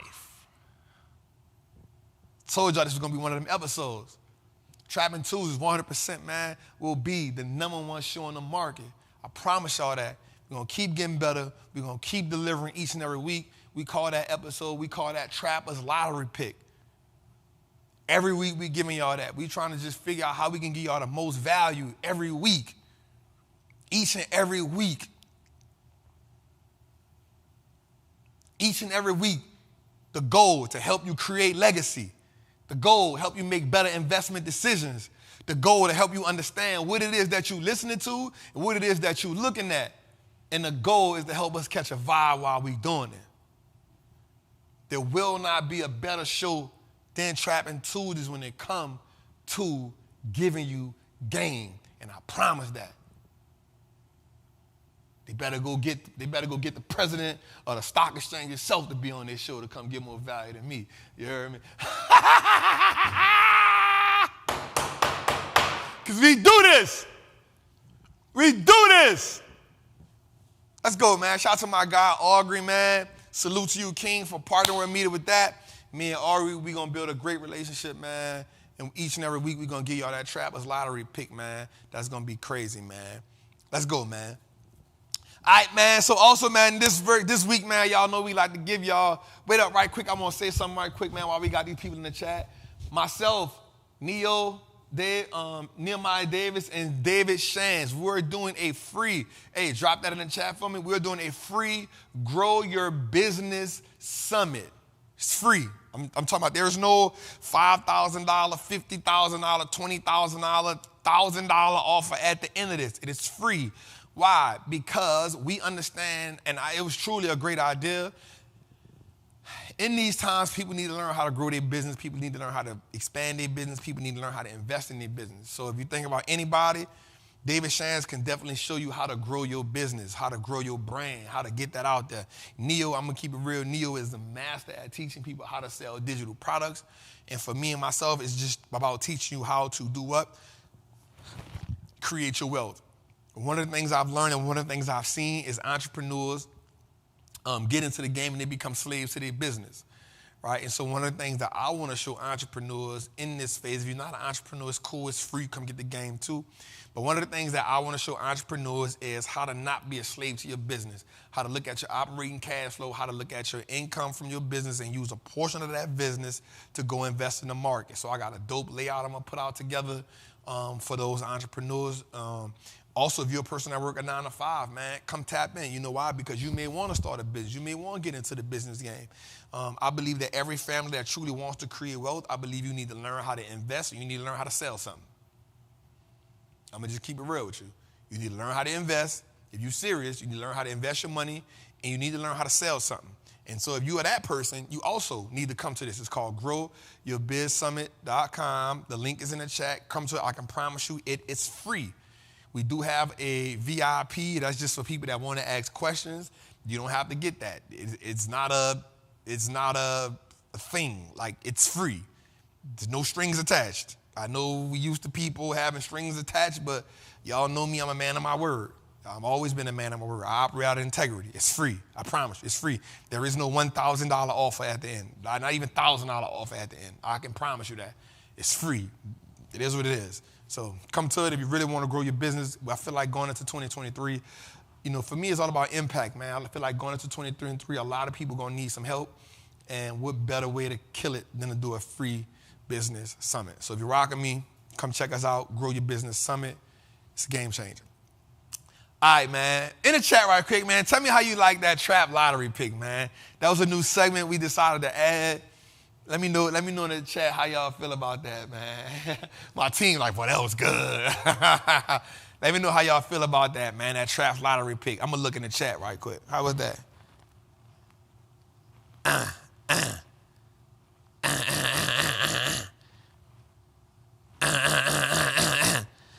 right, cool. I like it. All right, man. So that means everybody going to tune in again next week, right? That's right. All right, so this week, man, we're going to get into the Certified Trapper of the Week. Man, this one was really good, man. I had to write this one down. I'm not going to lie.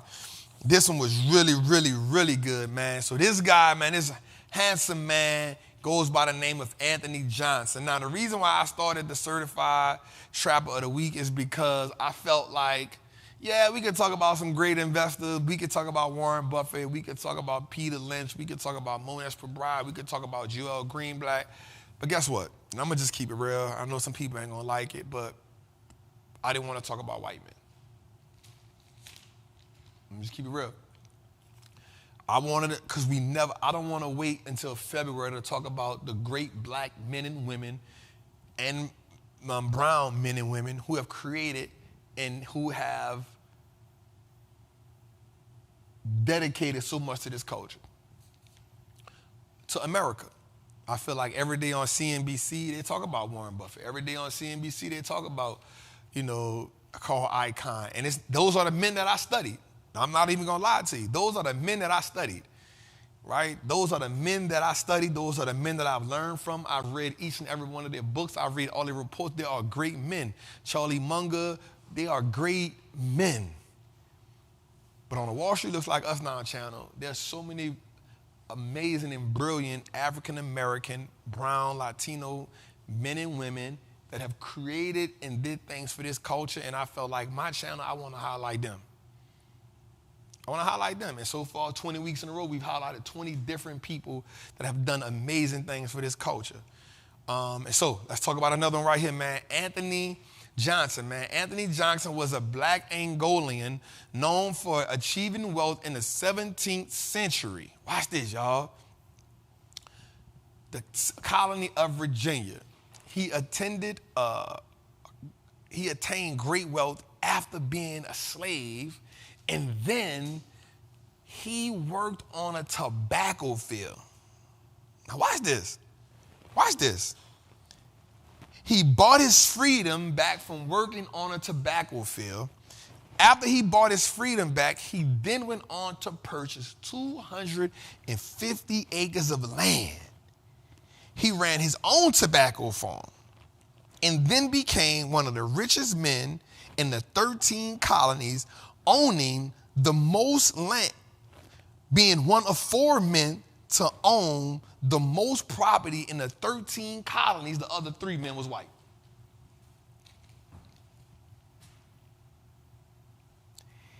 He has been referred to as the Black Patriarch of the first community of Negro property owners in America.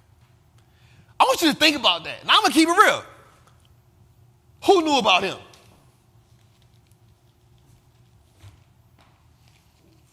You feel me? Who knew about him? This is what Certified Wall Street Trapper is about. See, we know about Buffett. We know that he bought Seeds Candy. We knew that he bought all these other things, and that's cool. We love that. I appreciate him for that. I've got all of my investing knowledge. I've read every Warren Buffett book. I've read every Charlie Munger book, man. These dudes are just legends, man. But, bro, there are so many people that look like us that we don't even know about. And I'm not saying I'm tired of hearing about it, but I done read about Martin Luther King. I love Malcolm X. Fred Hampton is tattooed on my back. Malcolm X is tattooed on my back. Huey P. Newton, I know. But there are so many other men and women that we don't know about. That look like, we don't, bro, the man bought back his freedom from working on a tobacco plant field, and then he went and bought another 250 acres of land. Let's just stop and realize he went and bought 250 acres of land. Let's just stop and sit on that.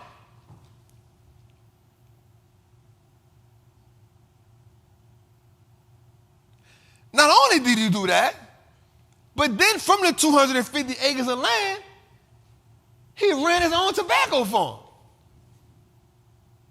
Mind you, before, this is how dope this is. Like, I want you to understand this. We always hear about what cotton was, but before cotton, it was tobacco. Before cotton, it was tobacco. The man was one of 4 men who owned the most land in the 13 colonies. Now I need you to go back and go see what the 13 colonies was. Before there was a United States like that.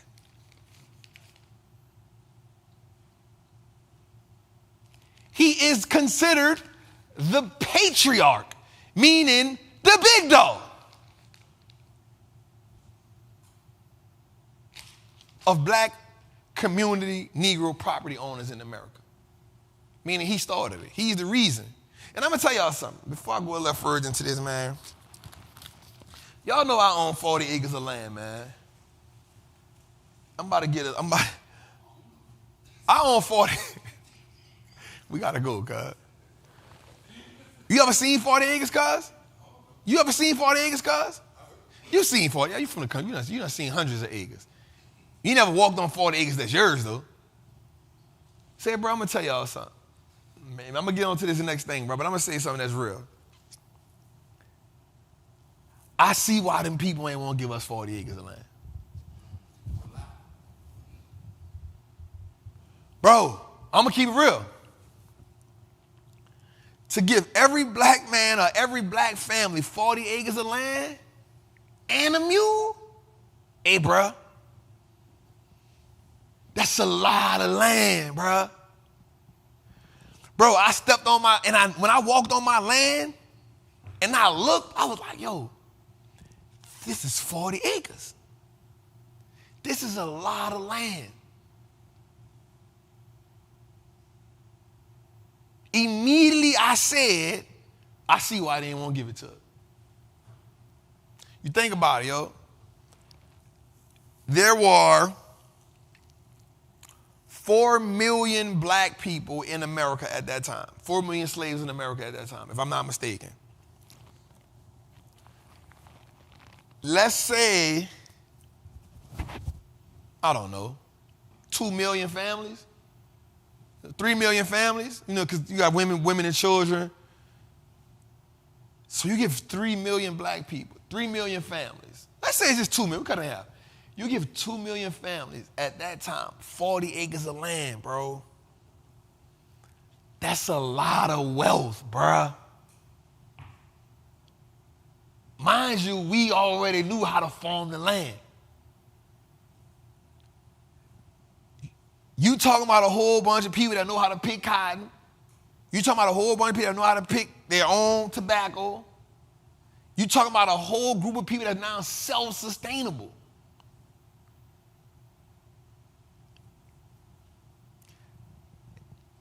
If you give all them people 40 acres of land, without a doubt in my mind, black people will be the richest people in America. If you did that. Because there was no industrial revolution at that time. You're talking about a bunch of people now that is equipped for agriculture. This was the thriving thing at that time, agriculture.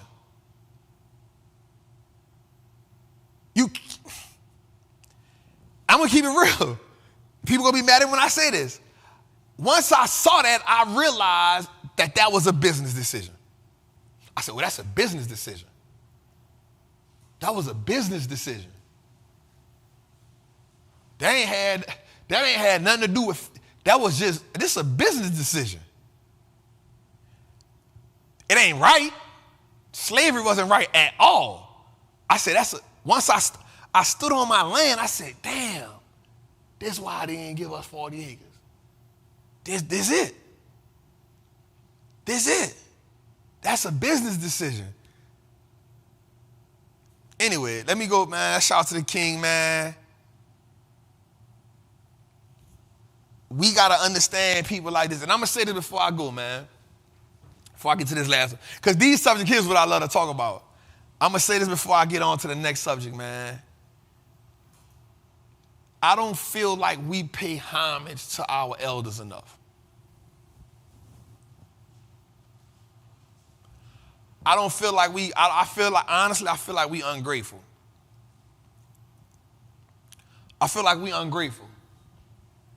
I was watching the movie Till, the Emmett Till movie, man, the other day. And I realized how strong Mama Till had to be. I'm like, yo, this is a strong woman. Right? That's a strong woman. And then I sat down and I realized what our people had to go through and endure for us to be able to do the stuff right now that we're not grateful for. We get up right now, walk out of our house, walk to the store, and we don't got to put our head down. We get in whatever kind of car we want. We hop in a car, we don't care. We actually feel privileged. We actually feel entitled. We actually walk under this thing now called freedom of speech. When at one time you couldn't even read a book. I feel like we don't give the people we don't give our people their just due, yo.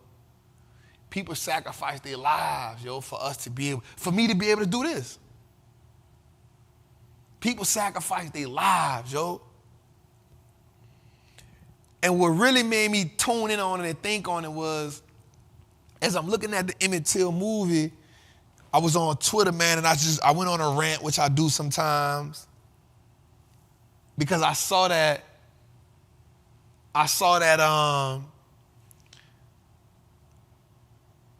when the men came to get Emmett Till, he's 14 years old, his uncle didn't want to let him in. But he knew when they came, they was coming he knew he wasn't going to see him again. And he had a shotgun in the house. The auntie was trying to stop him, but they went. And so the white man pulled a gun on him. He said, hey, man, back up, chill, man. We got to teach him a lesson. And so when Emmett Till mama found out that he had a gun in the house, he said, you mean to tell me you had a gun in the house? And you let them people take my boy? And he said something that was so profound to me, and I had to tell myself this question. I said, I can't pass judgment on this because I'm thinking about it with my 2022 frame of mind, not my 1955 frame of mind. Because I don't know what that 1955 frame of mind is like. I'm thinking it with my 2022 frame of mind. Look what he said, bro. He said, in that moment,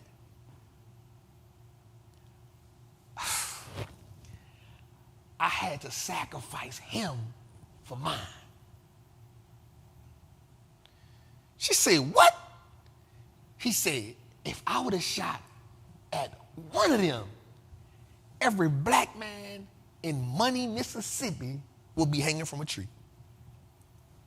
Especially mine.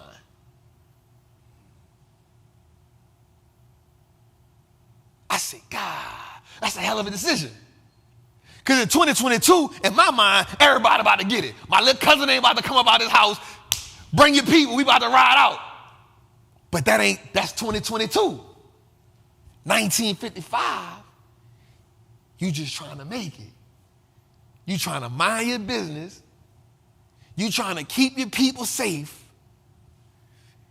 And you trying to stay from around them white folks. Because you already know they cause havoc anywhere they go. They burning down towns and villages.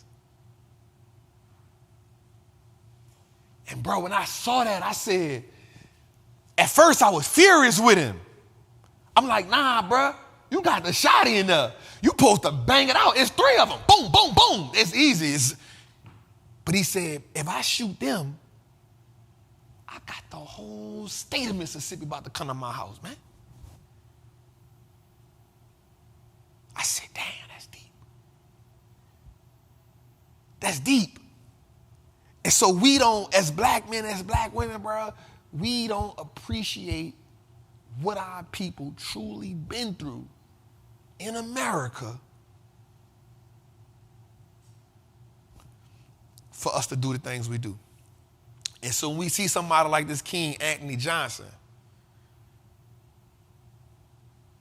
250 acres of land, we got to salute him for that. That's revolutionary. That's what we call being a trailblazer.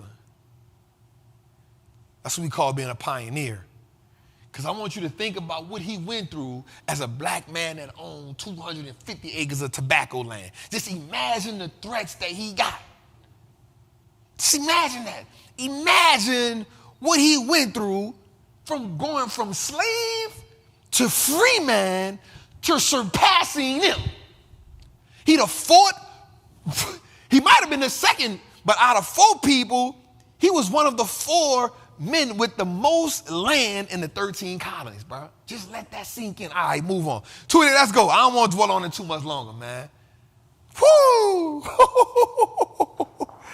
All right, man, let's go, man. This next segment is called Breaking Down the Brick, man. God, yo.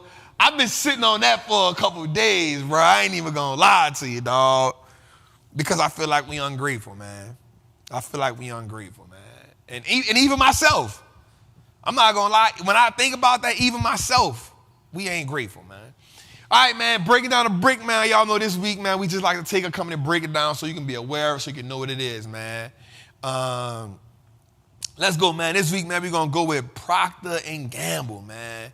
Procter & Gamble, man, is one of the iconic brands in America, man. The company owns Tide, Sherwin, Crest, Duracell, Gain, Pringles, Bounty. Man, we can go Pampers. We can go on and on and on and on and on about this company, man. Ticker symbol P&G. The company has paid out a dividend since 1972. Huge brand. Definitely want to just shout that out, man. Procter & Gamble, man. Let's go, Tootie. Definitely amazing company. So let's look at it, man. We talking about Tampon, Gillette, Oral-B, Scope, Imes, Duracell, Braun, Pepto-Bismol, Vicks, Febreze. Let me tell you something. Check this out. Have you ever put the Febreze in the pot on the stove to make your house smell good? You never did that? Fabuloso. That's it. Okay, Fabuloso. That's the one. Not the Febreze. My bad. Fabuloso. That's right. Whole house, you get sick. You think this shit smell good till 5 minutes in? Now you're like, well, turn the stove off. Turn the stove. We about to make the house smell good. 5 minutes in. Hey, cut it. Cut it.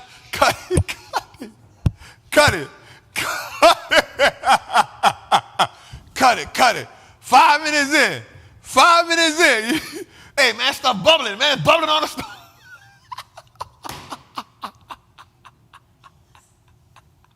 I'm in a bind, Nate. Some other time. I ain't got the money for the air freshener. Go better put some of that Febreze Fabuloso on the stove. Shut up. All right, man, let's go, man. Fabuloso, let's go, man. Let's go to the next one, man. Next one, man. All right, man, so y'all know this is, again, man, the company operates over 180 countries, man. Features 80 unique brands. Man, has paid a dividend since 1972, has a dividend yield of 2.24%, man. Let's go, man. Great brand to own, man. Let's go, man. All right, before I get into this wealth track, I wanna say something, man. Elon Musk is no longer the world's richest man, right? He was worth $188 billion.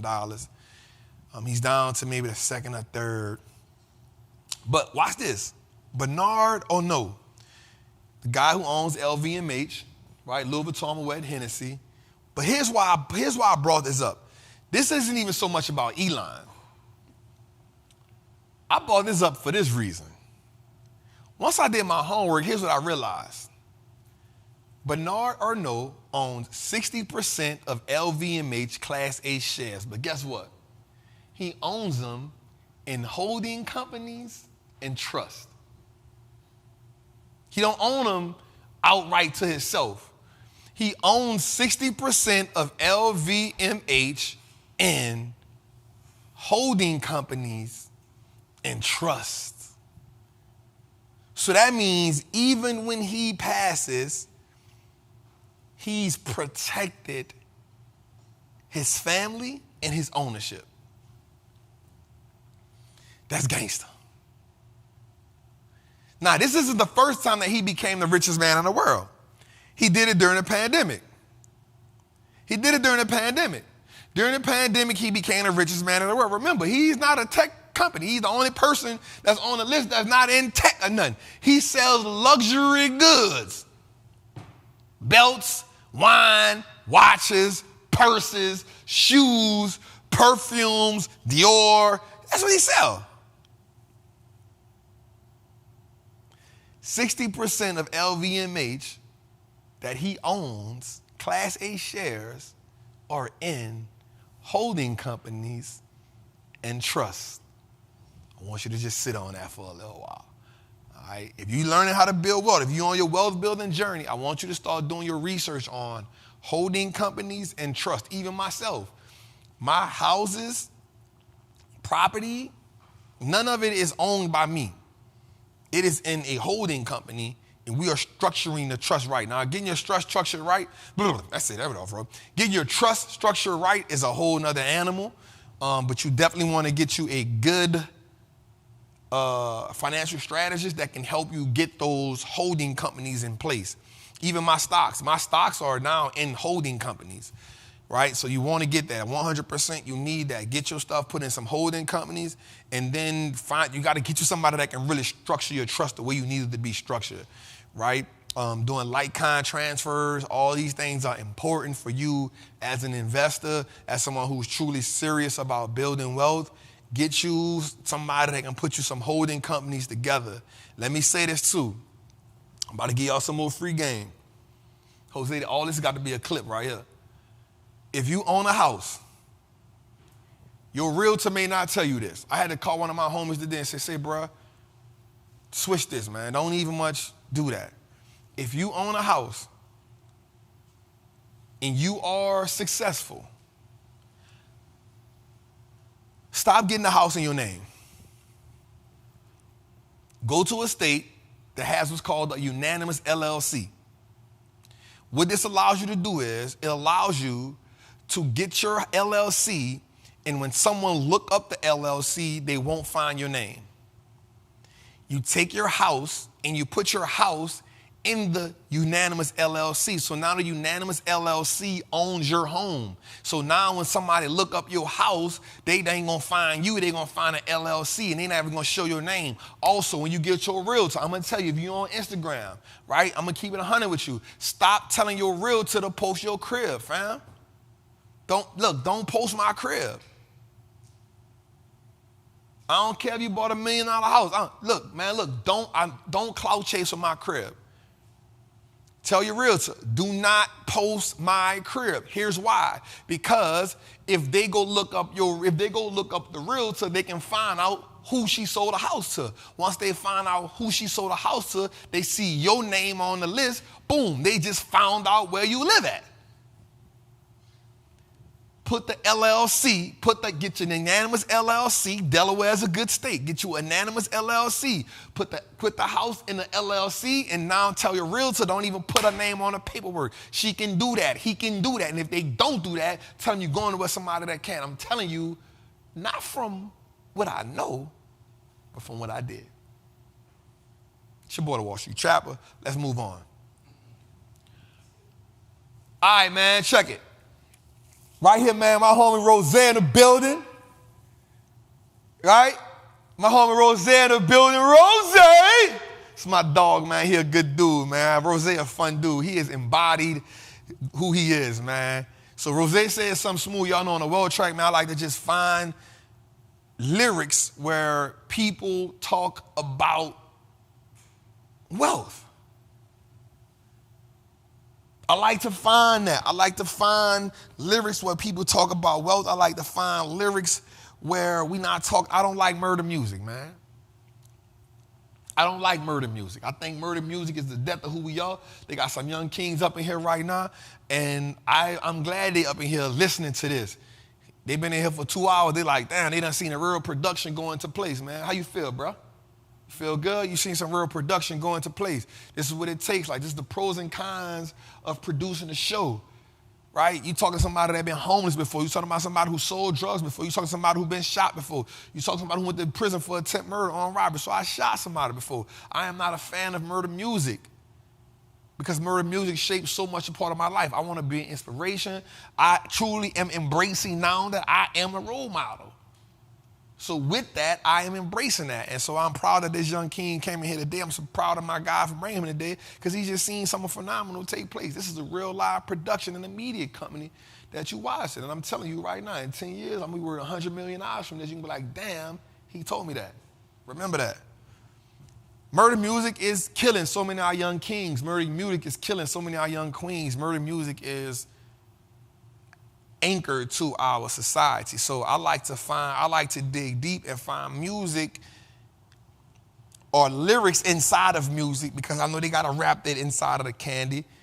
So Rose says something, man, in this track right here. 2 days, show him the track right quick, man. Rose says something, man. He says, listen, man, Black Dollar, I want to buy a house on every block, bigger one than a Dolphin Stadium, Young Ninja watch. I'm gonna say it again. Black Dollar, I want to buy a house, one on every block, build one bigger than a Dolphin Stadium, Young Ninja watch. Why that's important to me? Because so much of the Black Dollar has to be associated. Remember I told y'all, from my mind, why does this make sense to me? Trap, I don't really see nothing in there that's really wealth track noteworthy. Well, I do. It is Black Dollar, I want to buy a house, one on every block. That's key. That's key. You know why? Because owning real estate is so vital to you as someone building wealth. See, I'm not the person to tell you stocks over real estate. I'm not the person to tell you real estate over stocks. If somebody tells you that, I can guarantee you that they're trying to sell you something.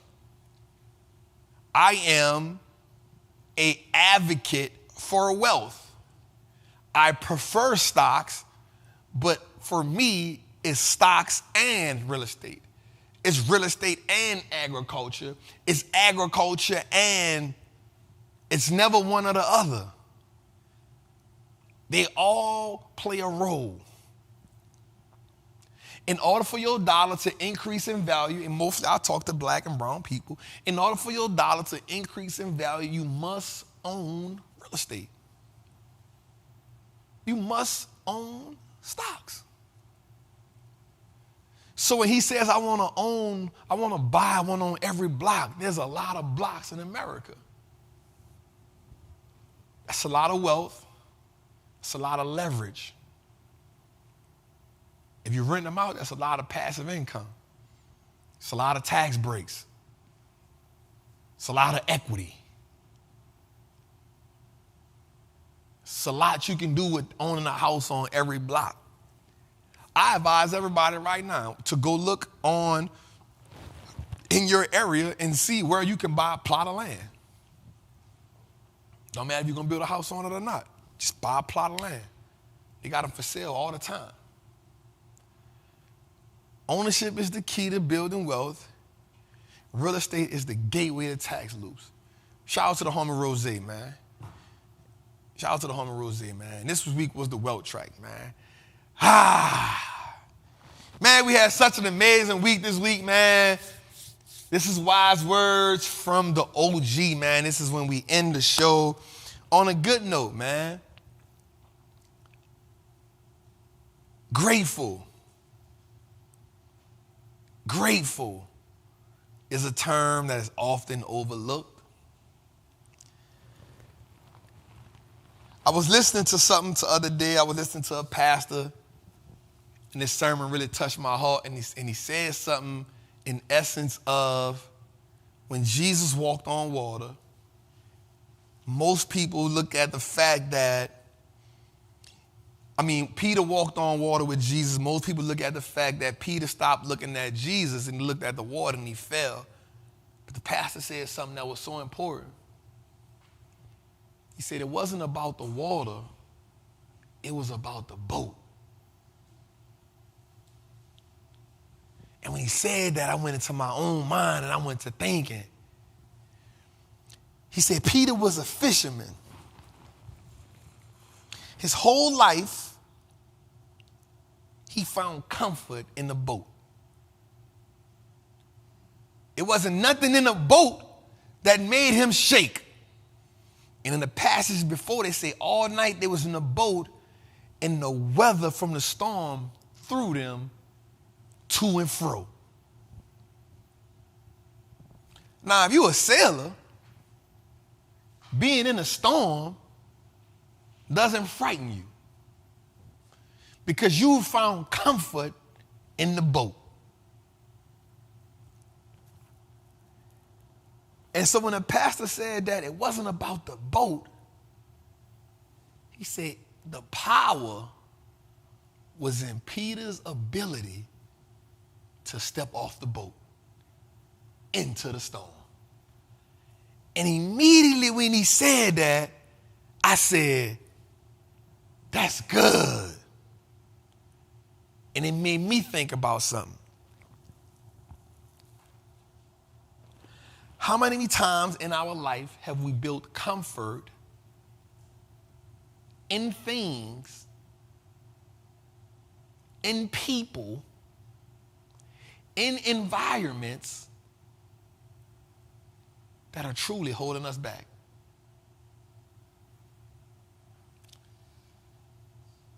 How many of us have found that we've anchored ourselves to our comfort zone? And the comfort zone is the reason why you aren't where you want to be at in life. How many of us have found ourselves in that boat, and that boat is the job? How many of us have found ourselves in that boat, and that boat is a relationship? How many of us have found ourselves in that boat, and that boat is a friendship?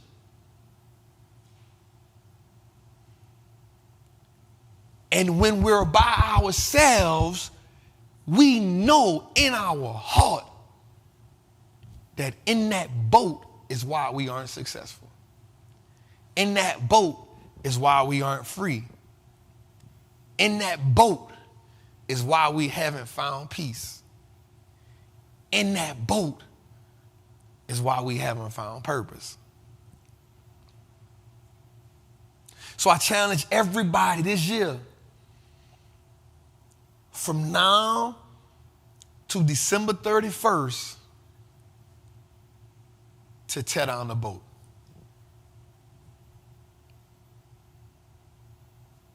I challenge you from now to December 31st to tear down the boat.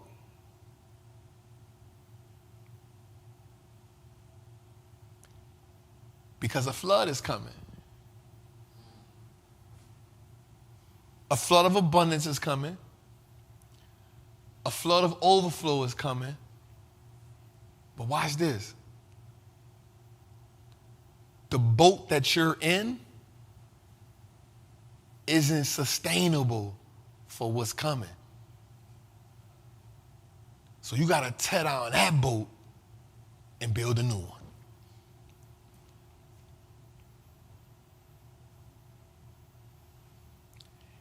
And the people in that boat can't come.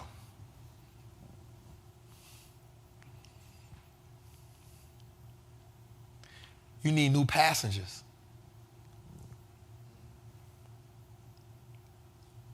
You need new passengers. You need new rowmates. You need a new lieutenant.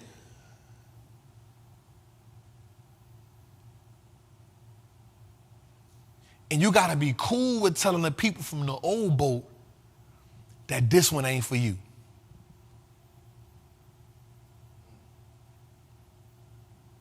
There's a new year coming on. We looking at America change right before our eyes. You can't go into the new America with the old boat. This is how Toys R Us went out of business. This is how Sears and Roebuck went out of business.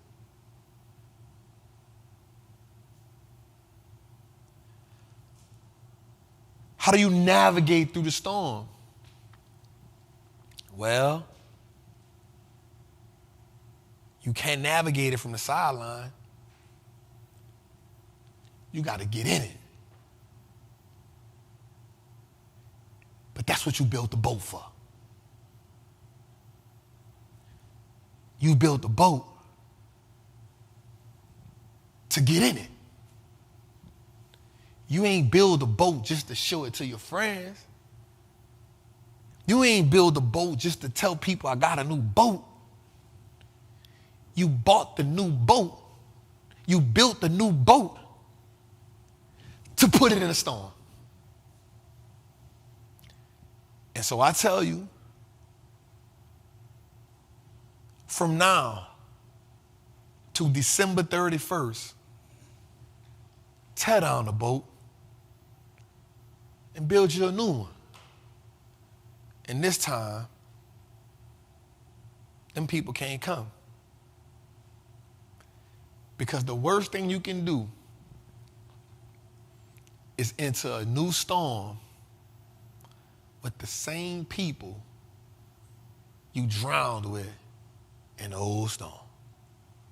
It's your boy, the Wall Street Trappin, man. I love y'all. I appreciate y'all, man. Each and every week, man, we come to y'all 7 o'clock, Trappin Tuesdays, man. It's the #1 show in the world, man. The world just ain't figured it out yet. But I love y'all and I appreciate y'all. Shout out my team, Tootie, Jose, Brandon, Yendi, Tootie on the track, Dave. I appreciate y'all. I love y'all, man. Do me a favor, download episode of Trappin Tuesdays on iPod, on iPhone, Google, Spotify. It's your boy, every day. It's your boy, man, the Wall Street Trapper. I love y'all. I appreciate y'all. We out.